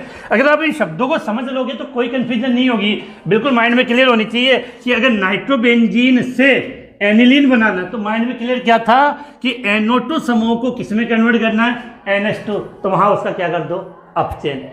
तो एमीन बनाने में हमने फर्स्ट लिखा था नाइट्रो समूह के अपचयन द्वारा। नाइट्रो समूह का अपचयन करोगे तो क्या प्राप्त होगा, प्राथमिक एमीन, और यहाँ अपचायक के रूप में हम इनका प्रयोग करते ही अपने को मुंह जबानी बिल्कुल याद होने चाहिए।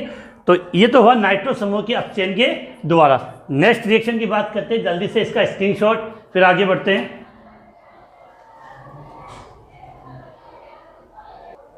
अब जो इसकी दूसरी रिएक्शन बात करते हैं एमीन बनाने की, तो नंबर 2 पे लिखते हैं यहाँ पे कि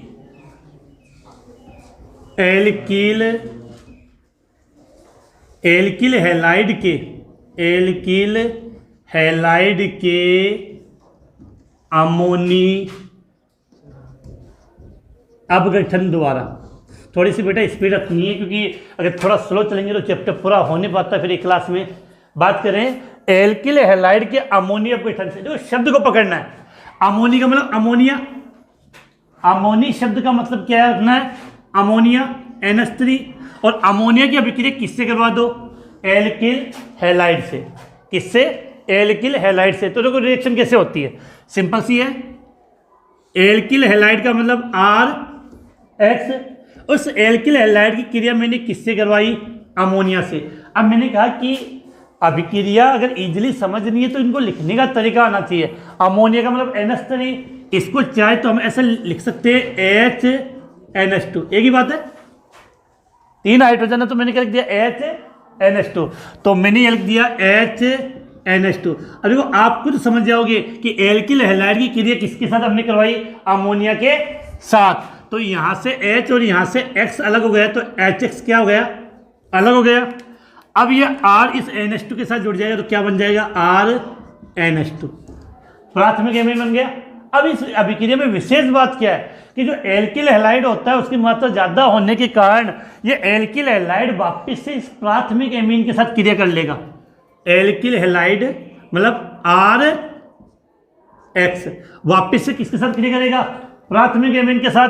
तो यहाँ से आपका X और यहाँ से एक H बाहर चला जाएगा, अर्थात -HX बाहर चला गया। अब ये R यहाँ पे जुड़ जाएगा, तो RNHR क्या बन गया आपका, द्वितीयक एमीन। अब द्वितीयक एमीन से फिर से ये एल्किल हैलाइड क्या कर लेगा, क्रिया कर लेगा।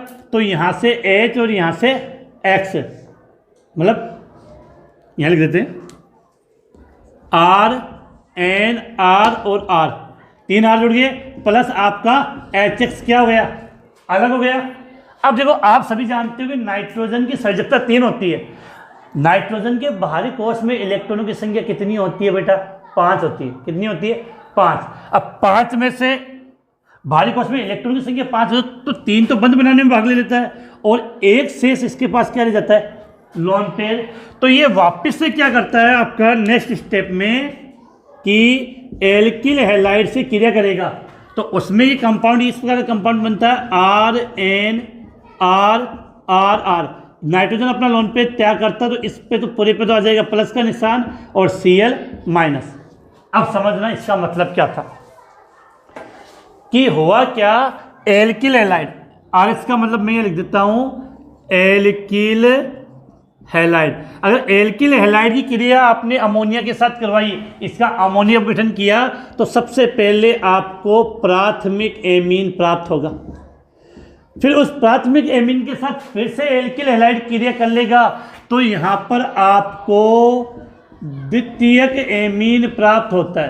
क्या प्राप्त होता है, द्वितीयक एमीन प्राप्त होता है। और द्वितीयक एमीन फिर से द्वितीयक एमीन फिर से एल्किल हैलाइड के साथ क्रिया कर लेगा, तो क्या बन जाएगा, तृतीयक एमीन बन जाएगा। क्या बन जाएगा, तृतीयक एमीन। तो तृतीयक एमीन फिर से एल्किल हैलाइड के साथ जो क्रिया करती है, ये जो संरचना बनाती है, नाइट्रोजन से कितने जुड़े, 4, तो इसको बोलते हैं हम चतुष्क अमोनियम लवण। Cl जोड़ा तो क्लोराइड लिख सकते हो, चतुष्क अमोनियम क्लोराइड का निर्माण होता है। समझना क्या है, महत्वपूर्ण बात। रिएक्शन तो मुझे उम्मीद है आपको इजीली समझ में आ गई होगी। बिल्कुल माइंड क्लियर होना चाहिए कि एल्किल हैलाइड की क्रिया जैसे ही अमोनिया से करेंगे तो प्राथमिक, द्वितीयक, तृतीयक तथा चतुष्क अमोनियम लवण चारों का मिश्रण प्राप्त होता है। Concept clear. लेकिन यहाँ एक विशेष बात, अगर इस अभिक्रिया में अमोनिया को, जो अमोनिया है, अगर आपने उसको आधिक्य में लिया है, अगर इस अभिक्रिया में अमोनिया को क्या किया आपने, आधिक्य में लिया है, तो केवल आपको प्राथमिक एमीन प्राप्त होगा। ये विशेष बात आपको ध्यान रखनी। जैसे समझाता हूँ, जैसे मैंने ये लिखा RX का मतलब एल्किल हैलाइड, क्रिया किससे करवाई, अमोनिया, अमोनिया का मतलब NH3, और अमोनिया को आपने इस अभिक्रिया में क्या ले लिया, आधिक्य में। अब अमोनिया की मात्रा ज़्यादा है तो एल्किल हैलाइड बार बार क्रिया नहीं करेगा, तो सीधी सी बात है।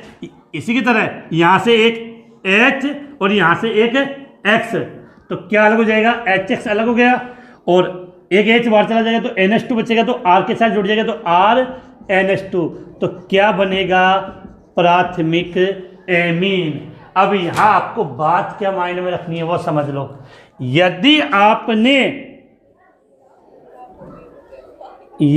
आपने अमोनिया को आधिक्य में लिया है, यदि आपने अमोनिया को आधिक्य में लिया है, तो केवल उत्पाद क्या प्राप्त होगा, प्राथमिक एमीन प्राप्त होगा। लेकिन नॉर्मली अगर आपने अभिक्रिया करवाई है या एल्किल हैलाइड ज़्यादा मात्रा में लिया है, तो आपको प्राथमिक एमीन, द्वितीयक एमीन, तृतीयक एमीन और चतुष्क अमोनियम लवण चारों प्राप्त होंगे। उम्मीद है समझ में आ गया होगा। इसके बाद एमीन बनाने की दो विधियां और है, एक है साइनाइड के द्वारा और एक है एमाइड के द्वारा। सिंपल सा उनका अपचयन करना, 2 मिनट की बात है, तो इसका स्क्रीनशॉट लें, फिर आगे बात करते हैं। इसके बाद नेक्स्ट विधि बात करें एमीन बनाने के लिए, तो नंबर 3 पे अपने को याद रखनी है साइनाइड। साइनाइड का ही दूसरा नाम क्या बोलते हैं हम, नाइट्राइल। साइनाइड या नाइट्राइल के अपचयन द्वारा, और एक यही लिख लेते हैं, अपना हो जाएगा कि एमाइड के अपचयन द्वारा, एमाइड के अपचयन द्वारा।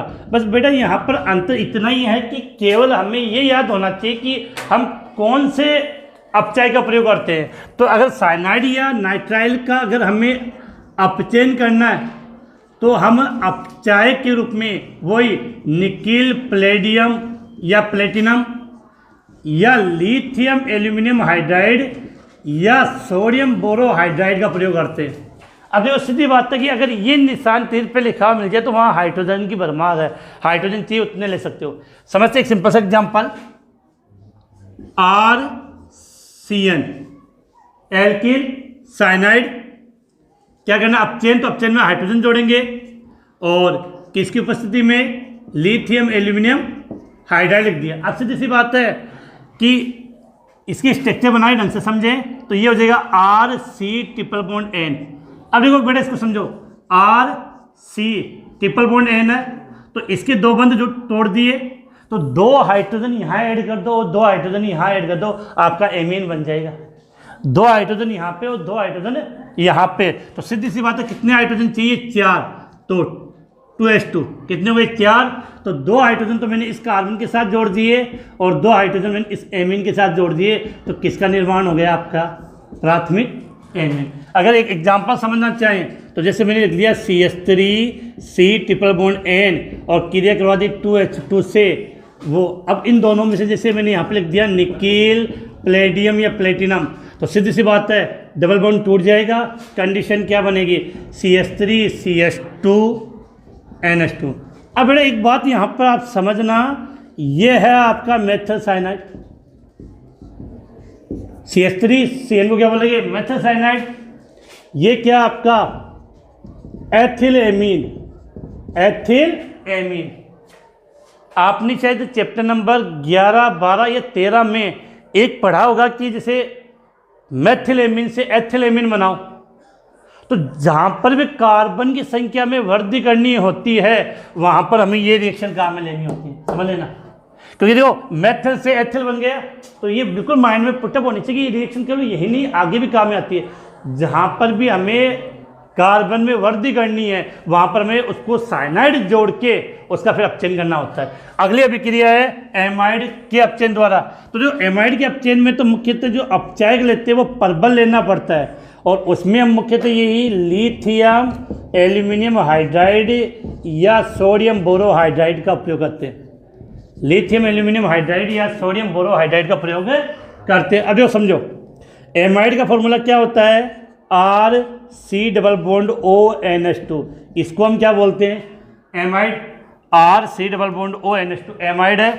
अब देखो यहाँ हाइड्रोजन की आवश्यकता पड़ेगी, अपचायक के रूप में क्या ले लिया मैंने, लिथियम एल्यूमिनियम हाइड्राइड। ध्यान रखना एग्जाम में ऐसा कोई क्वेश्चन नहीं आएगा कि इसका अपचयन करो, ऐसे समीकरणें लिखी होगी और उत्पाद की पहचान करनी होगी, तो इनकी प्रैक्टिस काफ़ी इम्पोर्टेंट है।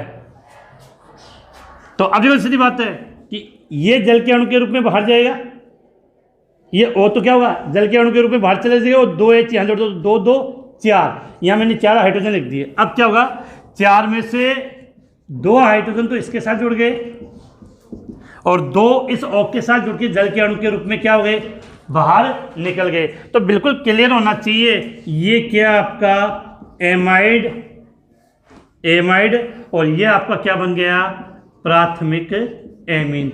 यहाँ एक विशेष बात और बता दूं कि R के स्थान पर कोई भी समूह लिखकर आप अभिक्रिया करवा सकते हो, R के स्थान पे कोई भी समूह लिखकर आप अभिक्रिया करवा सकते हो।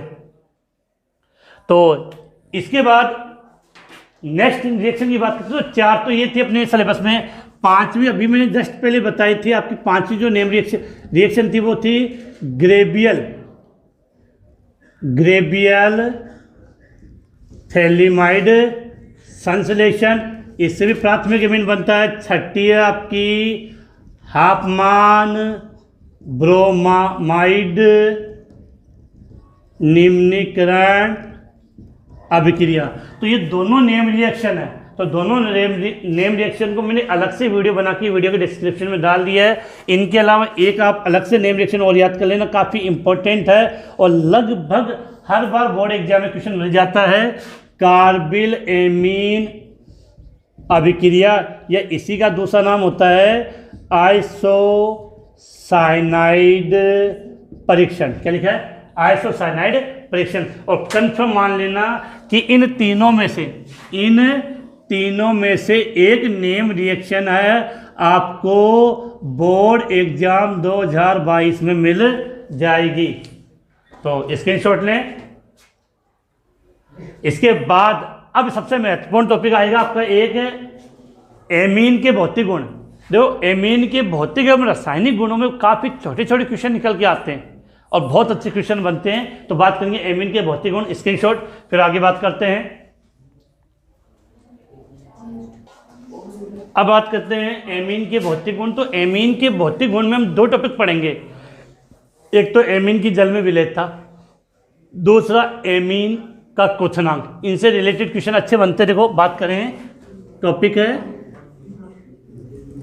एमीन के भौतिक गुण। तो उसमें 2 पॉइंट पढ़ेंगे। पहले सबसे सिंपल बात करें तो हम किसकी बात करें, विलेयता। किसकी बात कर रहे हैं, विलेयता की बात करें। तो विलेयता का मतलब समझते हो, जल में विलेयता की बात है। तो देखो एक शब्द सुनना, ऐसे क्वेश्चन बोर्ड एग्जाम में काफ़ी बार पूछ लिए जाते हैं विलेयता से रिलेटेड। सीधी सी बात है कि अगर एमीन में यहाँ बनाऊँ, एमीन का मतलब RNH2, तो जल में वही कंपाउंड विलय होता है जो जल के अणुओं के साथ क्या बनाए, हाइड्रोजन बंध। सीधी सी बात है। अगर प्रश्न आता है कि ये कंपाउंड जल में विलय और ये कंपाउंड जल में विलय नहीं है, तो अगर एमीन जल के साथ हाइड्रोजन बंध बनाता है तो वो जल में क्या हो जाएगा, जल में विलय। और यदि वो हाइड्रोजन बंध नहीं बनाता है तो वो जल में विलय नहीं होगा।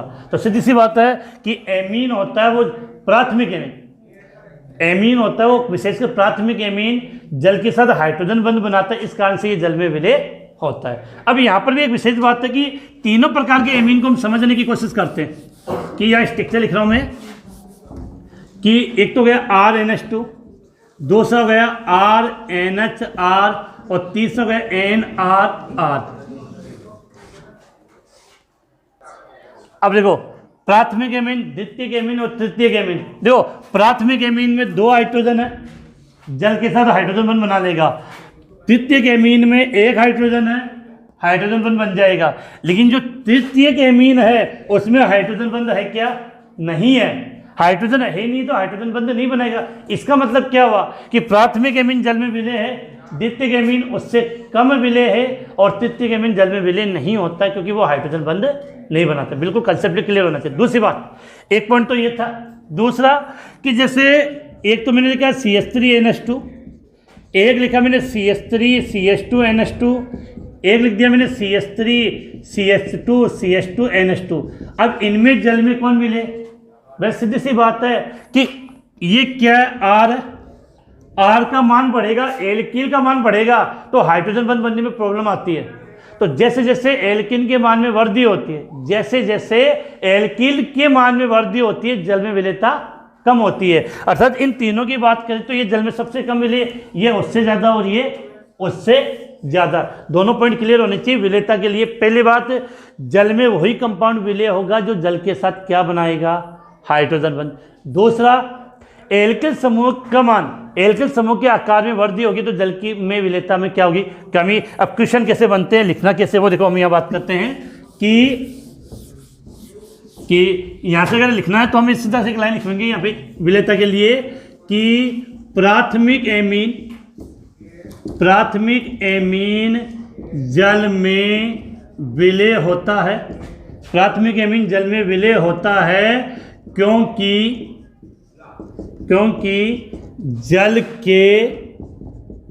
जल के साथ कौन सा बंध? हाइड्रोजन बंध। क्योंकि जल के साथ हाइड्रोजन बंध बनाता है। तो आपसे पूछे एमीन जल में विलेय है तो बिल्कुल विलेय, एक ही आंसर है, जल के अणुओं के साथ, जल के साथ या जल के अणु के साथ हाइड्रोजन बंध बनाता है। अब यहां पर दूसरा पॉइंट, एमीन की जल में विलेयता का क्रम, एमीन की जल में विलेयता का क्रम। अब देखो RNH2, दूसरा RNHR, तीसरा RNRR। कौन सा एमीन है? ये प्राथमिक एमीन का मतलब 1 डिग्री एमीन, द्वितीयक एमीन का मतलब 2 डिग्री एमीन और तृतीयक एमीन का मतलब 3 डिग्री एमीन। तो सीधी बात है कि इसमें हाइड्रोजन ज़्यादा है तो बंध बनने की संभावना ज़्यादा रहेगी। तो प्राथमिक एमीन जल में ज़्यादा विलेय होगा, द्वितीयक एमीन उससे कम विलेय होगा और तृतीयक एमीन सबसे कम विलेय। अब क्वेश्चन ये भी पुटअप हो सकता है कि तृतीयक एमीन जल में विलेय नहीं होता है क्योंकि जल के साथ हाइड्रोजन बंध नहीं बनाता है। क्योंकि इसके पास हाइड्रोजन नहीं है तो हाइड्रोजन बंध बनाएगा कहां से? कंसेप्ट की बात क्लियर है। अब एक चीज और, तो प्रश्न ऐसा बन जाएगा कि प्राथमिक एमीन जल में विलेय होता है जबकि तृतीयक एमीन जल में विलेय नहीं होता है, क्यों? तो आंसर आप यहां से लिख सकते हो।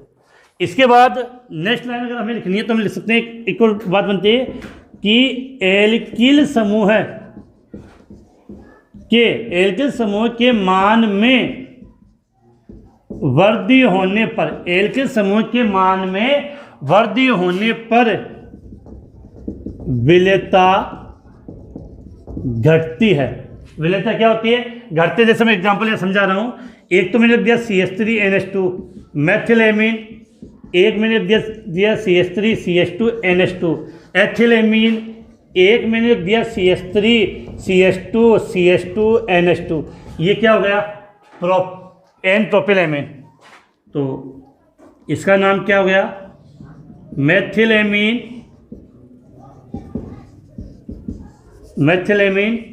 इसका नाम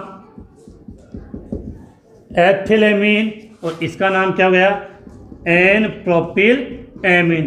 तो कार्बन की संख्या जितनी, देखो क्वथनांक और विलेयता में अंतर है। क्वथनांक तो उसका ज़्यादा होगा जिसकी कार्बन की संख्या ज़्यादा होगी, जबकि विलेयता में जस्ट इसका उल्टा। तो अगर इन तीनों की बात करें तो सबसे अधिक कौन सा हो गया? ठीक है। तो यहाँ जो क्वेश्चन बनता है आपका, जो क्वेश्चन पुटअप किया जाता है आपका, वो विशेष बात आपको ये याद रखनी है। इन तीनों की बात हो गई।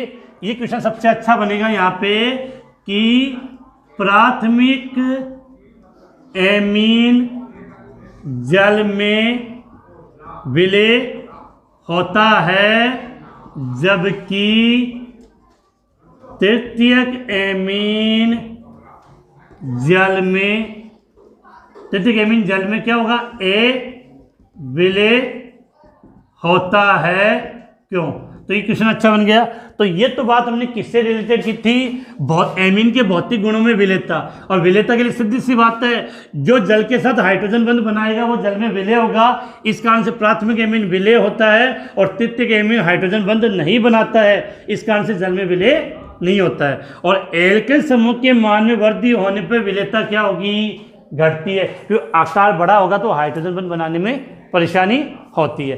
तो ये बात हमने किसकी की, विलेयता। ये इसके लिए नहीं है, कोई भी टॉपिक पढ़ोगे आप, अगर जल में विलेयता की बात करेंगे तो ये बात हमने पढ़ी है, वो सब पे लागू होगी। इसके बाद इसका दूसरा पॉइंट आता है क्वथनांक, इसका स्क्रीनशॉट, फिर आगे बात। इसके बाद अब हम लेते हैं एमीन के भौतिक गुण में दूसरा महत्वपूर्ण टॉपिक क्वथनांक।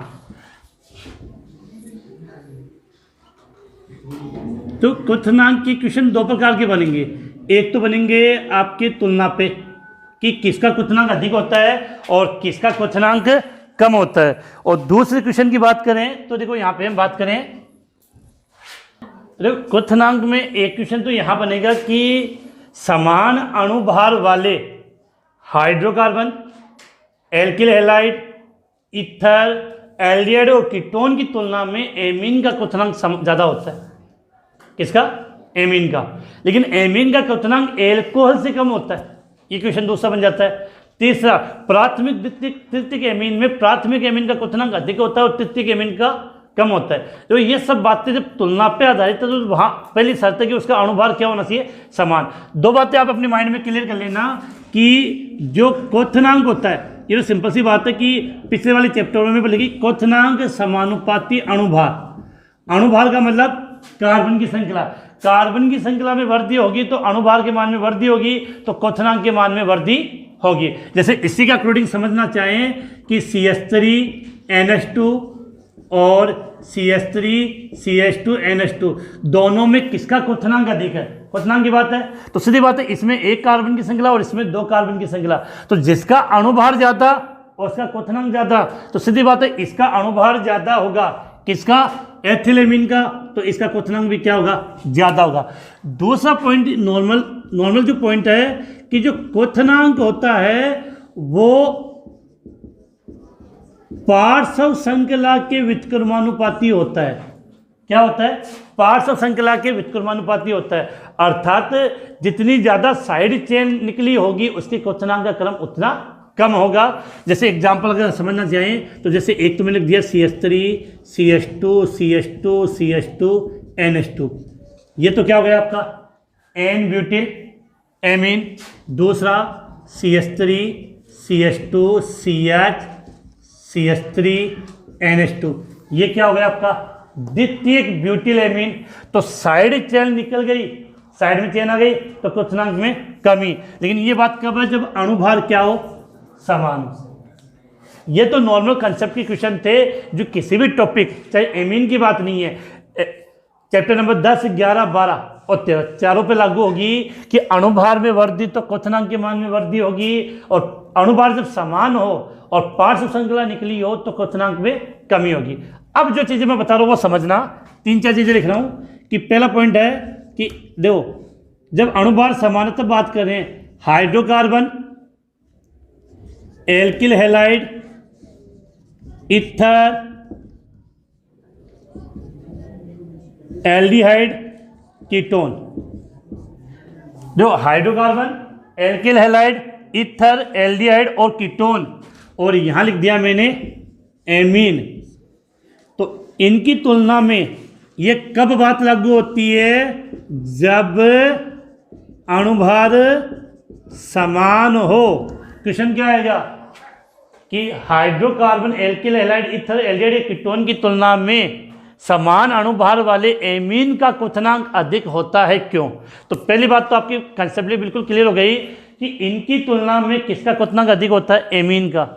अब क्या होता है कि जो एमीन का जो प्राथमिक एमीन होते हैं उसके अणुओं के मध्य हाइड्रोजन बंध होता है, और हाइड्रोजन बंध होगा तो उसको तोड़ने के लिए ऊर्जा ज़्यादा देनी पड़ेगी, तो क्वथनांक अधिक होगा। तो सीधी सी बात है, क्वथनांक वाली बात में भी आपको हाइड्रोजन बंध याद रखना है कि इनकी तुलना में एमीन का क्वथनांक अधिक होता है? सीधी सी एक ही बात है, क्योंकि एमीन में कौन सा बंध पाया जाता है? कौन सा बंध? हाइड्रोजन बंध पाया जाता है। क्लियर है? लेकिन अब यहां एक कंफ्यूजन क्रिएट हो गया कि एमीन से ज्यादा क्वथनांक किसका होता है? एल्कोहल का होता है। एमीन से ज्यादा क्वथनांक किसका होगा? एल्कोहल का। अब बेटा एल्कोहल में भी हाइड्रोजन बंध पाया जाता है, तो बात बनी कि इन दोनों में एल्कोहल का ज्यादा क्यों होता है? फिर से रिपीट कर रहा हूं कि इनकी तुलना में किसका अधिक है? एमीन का। एमीन की तुलना में किसका अधिक है? एल्कोहल का। अब इसका रीजन समझाता हूं, समझना। एमीन में क्रियात्मक समूह NH2 होता है, एल्कोहल में क्रियात्मक समूह क्या होता है? OH होता है। अब देखो, एमीन में क्रियात्मक समूह में कौन सा परमाणु है? नाइट्रोजन परमाणु। एल्कोहल के क्रियात्मक समूह में कौन सा परमाणु है? ऑक्सीजन परमाणु। आपने एक शब्द नाम सुना होगा, विद्युत ऋणता या विद्युत ऋणात्मकता।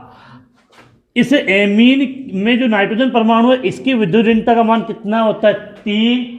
और एल्कोहल में जो ऑक्सीजन है, उसकी विद्युत ऋणात्मकता का मान कितना होता है? 3.5। अब एक बात क्लियर कर लेना, एक शब्द समझा दूं।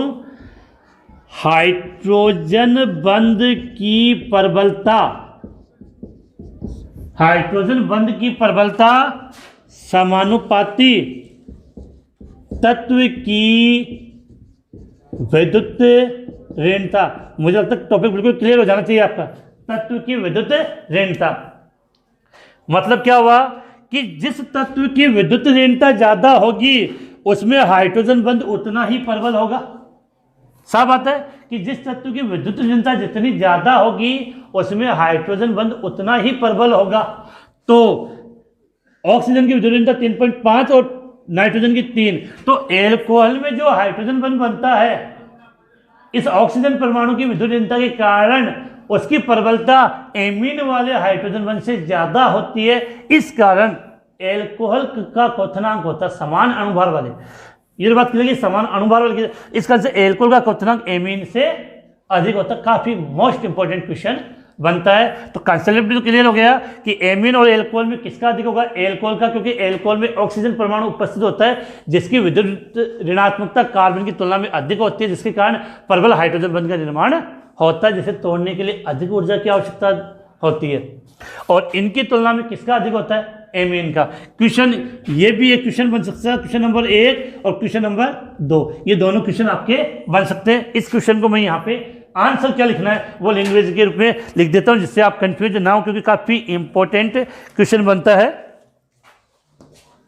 देखो, एल्कोहल का क्वथनांक, एल्कोहल का क्वथनांक एमीन की तुलना में अधिक होता है। एल्कोहल का क्वथनांक एमीन की तुलना में अधिक होता है क्योंकि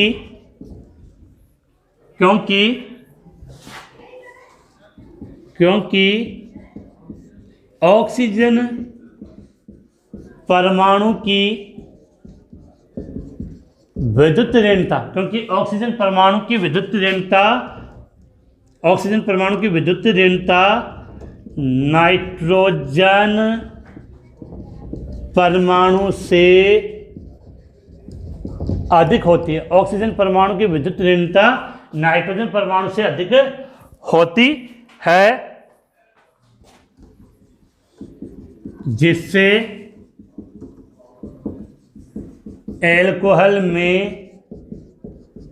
प्रबल हाइड्रोजन बंध बनते हैं, जिसे तोड़ने के लिए अधिक ऊर्जा की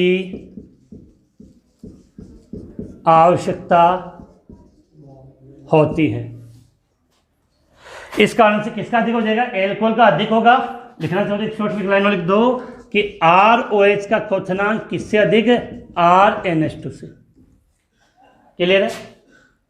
क्वेश्चन का आंसर हो गया। अब यहाँ पे एक चीज़ और पूछ रहा हूँ मैं आपसे शॉर्ट में, कि आपसे ये पूछा जाए जब अणुभार समान हो तो प्राथमिक एमीन, द्वितीयक एमीन और तृतीयक एमीन में किसका क्वथनांक अधिक होगा? देखो,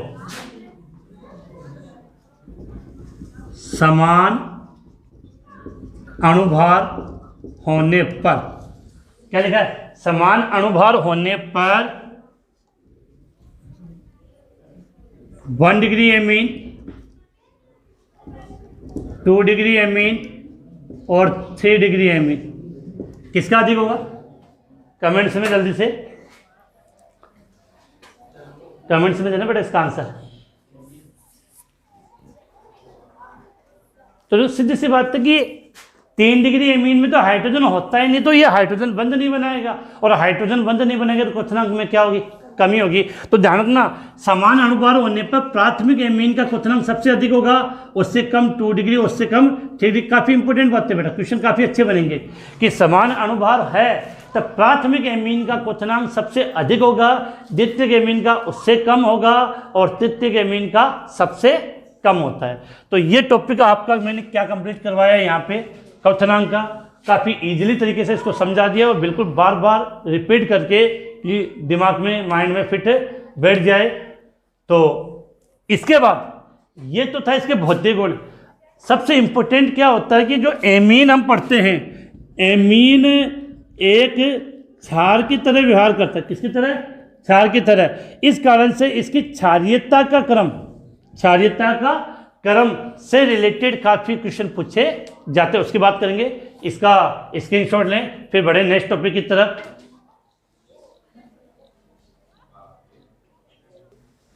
अब हम बात करें एमीन के रासायनिक गुण। एमीन के रासायनिक गुण, आपने एल्कोहल फिनॉल पढ़ा था, वहां पर आपने पढ़ा था उनके अम्लीय गुण, लेकिन एमीन क्षारीय प्रकृति दर्शाता है, इसलिए हम कौन सी प्रकृति की बात करेंगे? क्षारीय गुणों की बात करेंगे। तो इसमें पहला पॉइंट हम ये लिखते हैं कि क्षारीय प्रकृति। अब पहले तो इसका रीजन समझते हैं कि एमीन क्षारीय प्रकृति क्यों दर्शाता है। देखो सीधी बात है कि एमीन आप बनाते हो तो एमीन की स्ट्रक्चर क्या होती है? RNH2। क्या लिखा है? RNH2। तो नाइट्रोजन है। अब जो आप सब जानते हो नाइट्रोजन के बाहरी कोश में इलेक्ट्रॉन कितने होते हैं? 5। तो 2 तो हाइड्रोजन के साथ बंध बना लिया, एक एल्किल समूह के साथ बंध बना लिया, तो 3 इलेक्ट्रॉन बंध बनाने में काम में आ गए। तो शेष कितने बच गए? 2। तो 2 का मतलब ये ऊपर शेष बच गए।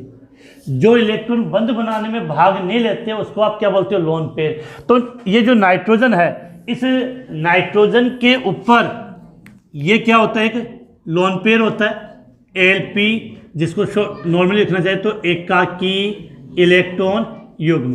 तो जिन यौगिकों में एकाकी इलेक्ट्रॉन युग्म उपस्थित होता है वो अपना लोन पेयर का त्याग करेगा, और जब वो लोन पेयर का त्याग करता है तो उसी प्रकार वो कौन सी प्रकृति रिप्रेजेंट करेगा? क्षारीय प्रकृति। क्या होता है? क्षारीय प्रकृति। तो सीधी बात है। अब एक क्वेश्चन आता है कि एमीन को लुईस क्षार कहा जाता है।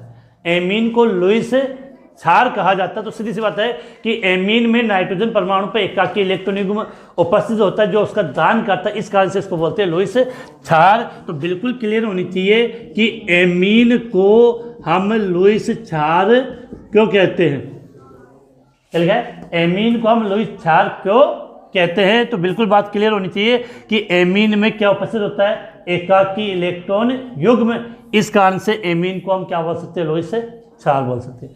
अब सबसे इंपॉर्टेंट कि इसकी क्षारीयता की तुलना करें तो सबसे मेन क्वेश्चन तो बनेगा कि ये जो एमीन बना है वो अमोनिया से बना है।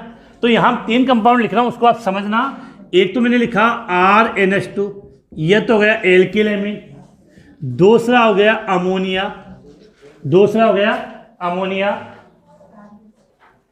तो एल्किल एमीन, अमोनिया, और एक ले लेते हैं एरिल एमीन। और एरिल एमीन का सबसे बेस्ट एग्जांपल आप जानते हो एनिलीन होता है।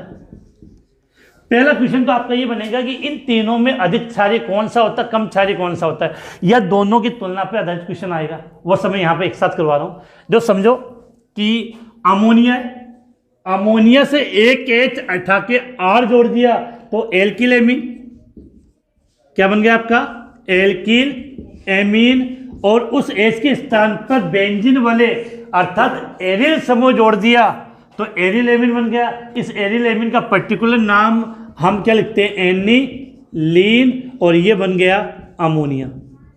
क्वेश्चन क्या आता है वो सुन लेना एग्जाम्पल में। दो क्वेश्चन बनेंगे। पहला क्वेश्चन आपका बनेगा कि एल्किल एमीन और अमोनिया में अधिक क्षारीय कौन होता है। क्वेश्चन नंबर 2, अमोनिया और एल्किल एमीन में, क्वेश्चन नंबर 1 तो इन दोनों के बीच का, और दूसरा कि एनिलीन और अमोनिया में अधिक क्षारीय कौन होता है। अब सुनना बेटा, एमीन में क्षारीय गुण किसके कारण होते हैं, लोन पेयर के कारण। ये इस लोन पेयर का त्याग करता है। अब सीधी सी बात है कि नाइट्रोजन पर जब इलेक्ट्रॉन घनत्व बढ़ेगा, नाइट्रोजन पर जब इलेक्ट्रॉन घनत्व बढ़ेगा तो ये आसानी से इस एकाकी इलेक्ट्रॉन युग्म का दान कर पाएगा। सीधी बात है कि जेब में पिस्सा ज़्यादा वजन ज़्यादा पर दान कर सका, लेकिन आजकल उल्टी हुआ है कि जितने जितना ज़्यादा अनुभव उतना ज़्यादा कंजूस हुआ है। तो सीधी सी बात है कि नाइट्रोजन पे जितना ज़्यादा इलेक्ट्रॉन घनत्व बढ़ेगा ये उतनी आसानी से अपना एकाकी इलेक्ट्रॉन युग्म दान करेगा और इसकी प्रकृति उतनी अधिक क्षारीय होगी।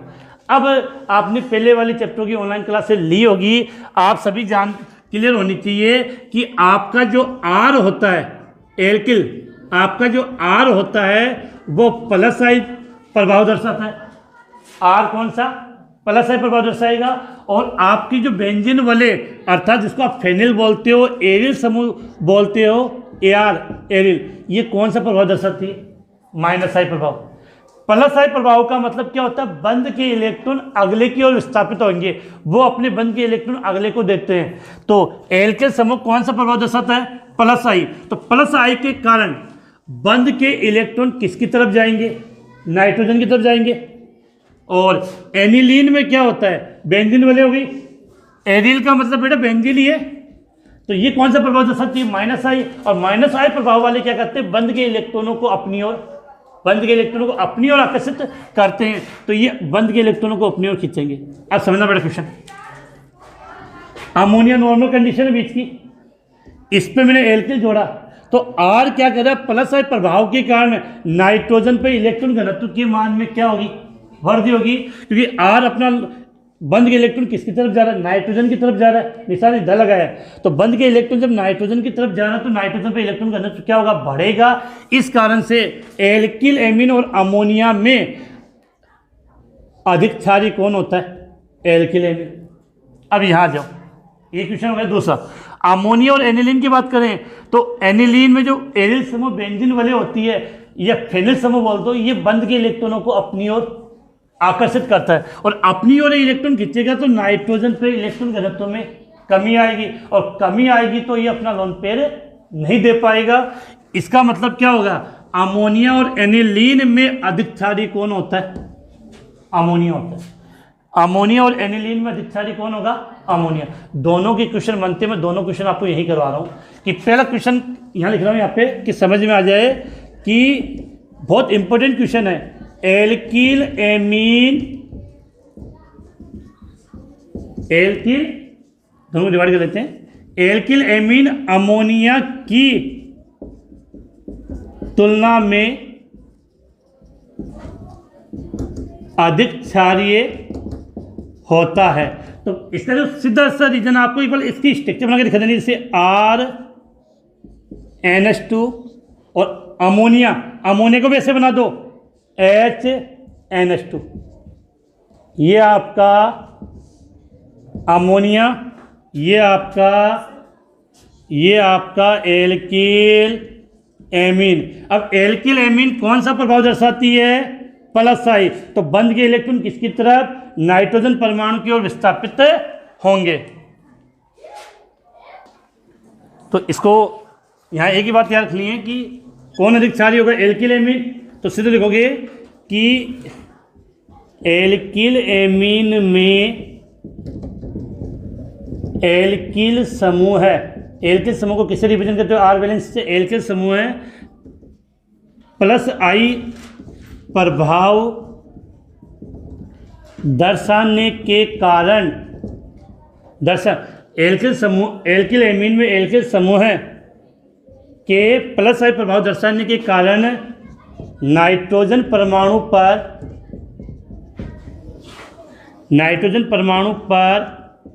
इलेक्ट्रॉन घनत्व में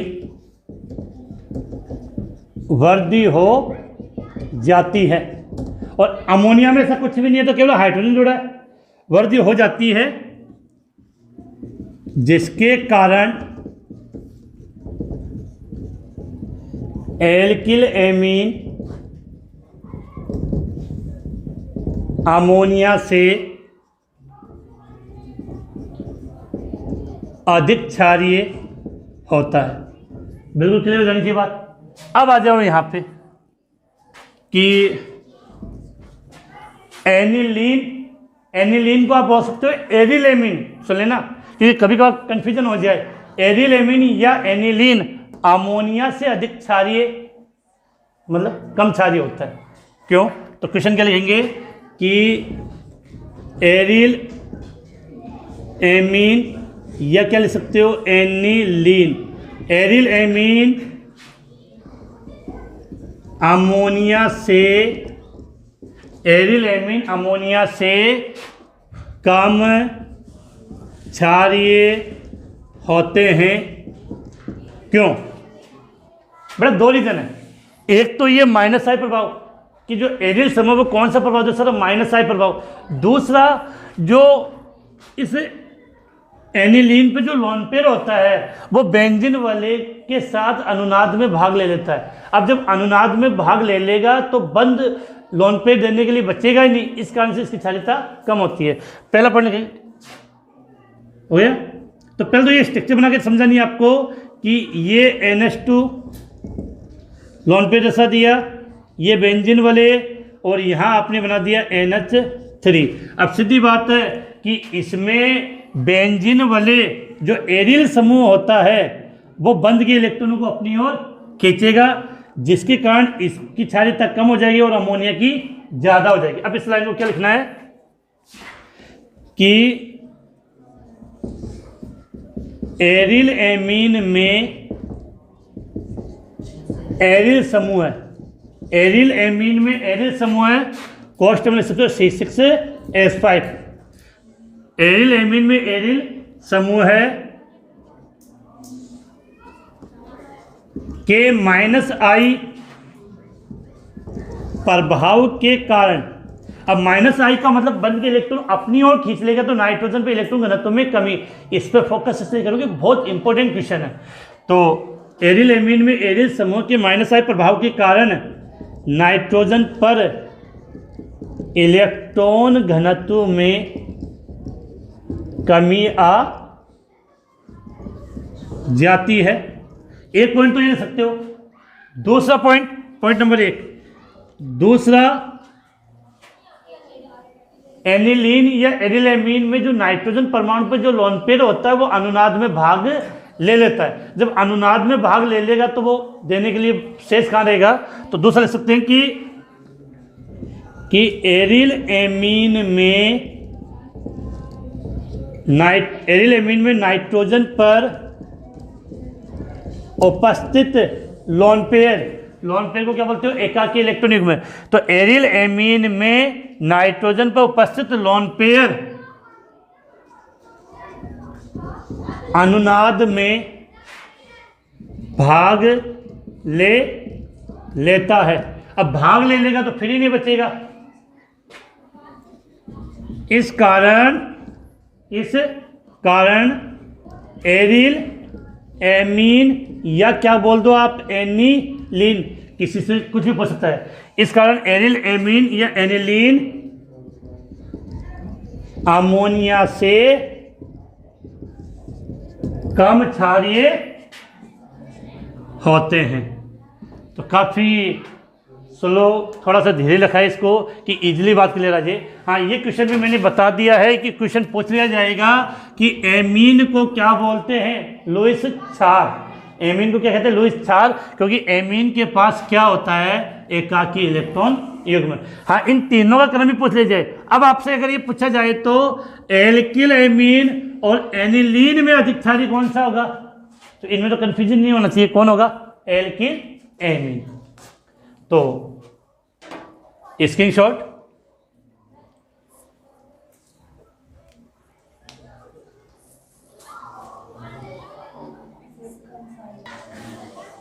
तो यहाँ कन्फ्यूजन काफ़ी था। इसके बाद वो एमीन की जो क्षारीयता वाला जो क्रम है, इसमें आपके प्राथमिक एमीन, द्वितीयक एमीन और तृतीयक एमीन में कौन अधिक क्षारीय होता है, कौन कम क्षारीय होता है, एक ये क्वेश्चन अच्छा बनता है। एक एथिलेमीन और मेथिलेमीन में अधिक क्षारीय, तो एमीन की जो क्षारीयता वाला क्रम है, ये तो इजी क्वेश्चन तो हो गए। इसके अलावा इसमें काफ़ी और क्वेश्चन आपके बनते हैं। इसके अलावा एक ही क्वेश्चन काफ़ी इंपॉर्टेंट है, एनिलीन की अनुनादी संरचना, क्योंकि अनुनादी संरचना से रिलेटेड एक क्वेश्चन आपको बोर्ड एग्जाम में मिल जाता है। और हर चैप्टर में जो ऑर्गेनिक केमिस्ट्री के चैप्टर है 10, 11, 12, 13, इन चारों में एक या दो कंपाउंड ऐसे जिनकी अनुनादी संरचना। इसके अलावा एक महत्वपूर्ण पोर्शन इसका बचता है कि हिंसबर्ग अभिकर्मक के द्वारा, हिंसबर्ग अभिकर्मक के द्वारा प्राथमिक, द्वितीयक और तृतीयक एमीन में आप अंतर कैसे करोगे, ये पोर्शन तो एमीन का है। इसके बाद इसमें एक अलग कंपाउंड आता है बेंजीन डाइएजोनियम लवण, बेंजीन या एजोटीकरण बोलते हैं। तो बेंजीन डाइएजोनियम लवण का निर्माण कैसे होता है, उसके रासायनिक समीकरण है। तो काफ़ी और पोर्शन इसका शेष है, एक दिन की क्लास में हो नहीं पाएगा। तो आज की क्लास हम ये समाप्त कर लेते हैं, लगभग 1.5 घंटे से ऊपर की क्लास हो गई है। और अगली क्लास के अंदर इस चैप्टर को पूरा फिनिश कर देंगे। और साथ में जो इसके कुछ पर्सन बनते हैं, क्योंकि टाइम इसलिए लग जाता है, इस प्रकार के क्वेश्चन करवाते हैं तो काफ़ी टाइम लग जाता है। तो इनके इस प्रकार के क्वेश्चन काफ़ी इंपॉर्टेंट है, उन सब की बात हम नेक्स्ट क्लास में करने वाले हैं। तो आज की क्लास यही समाप्त करते हैं। कुछ नेम रिएक्शन है वो वीडियो के डिस्क्रिप्शन में लिंक मैंने डाल दिया है। चैनल को लाइक, शेयर और सब्सक्राइब जरूर कर दें। आज की क्लास यही समाप्त होती है। जय हिंद, जय भारत।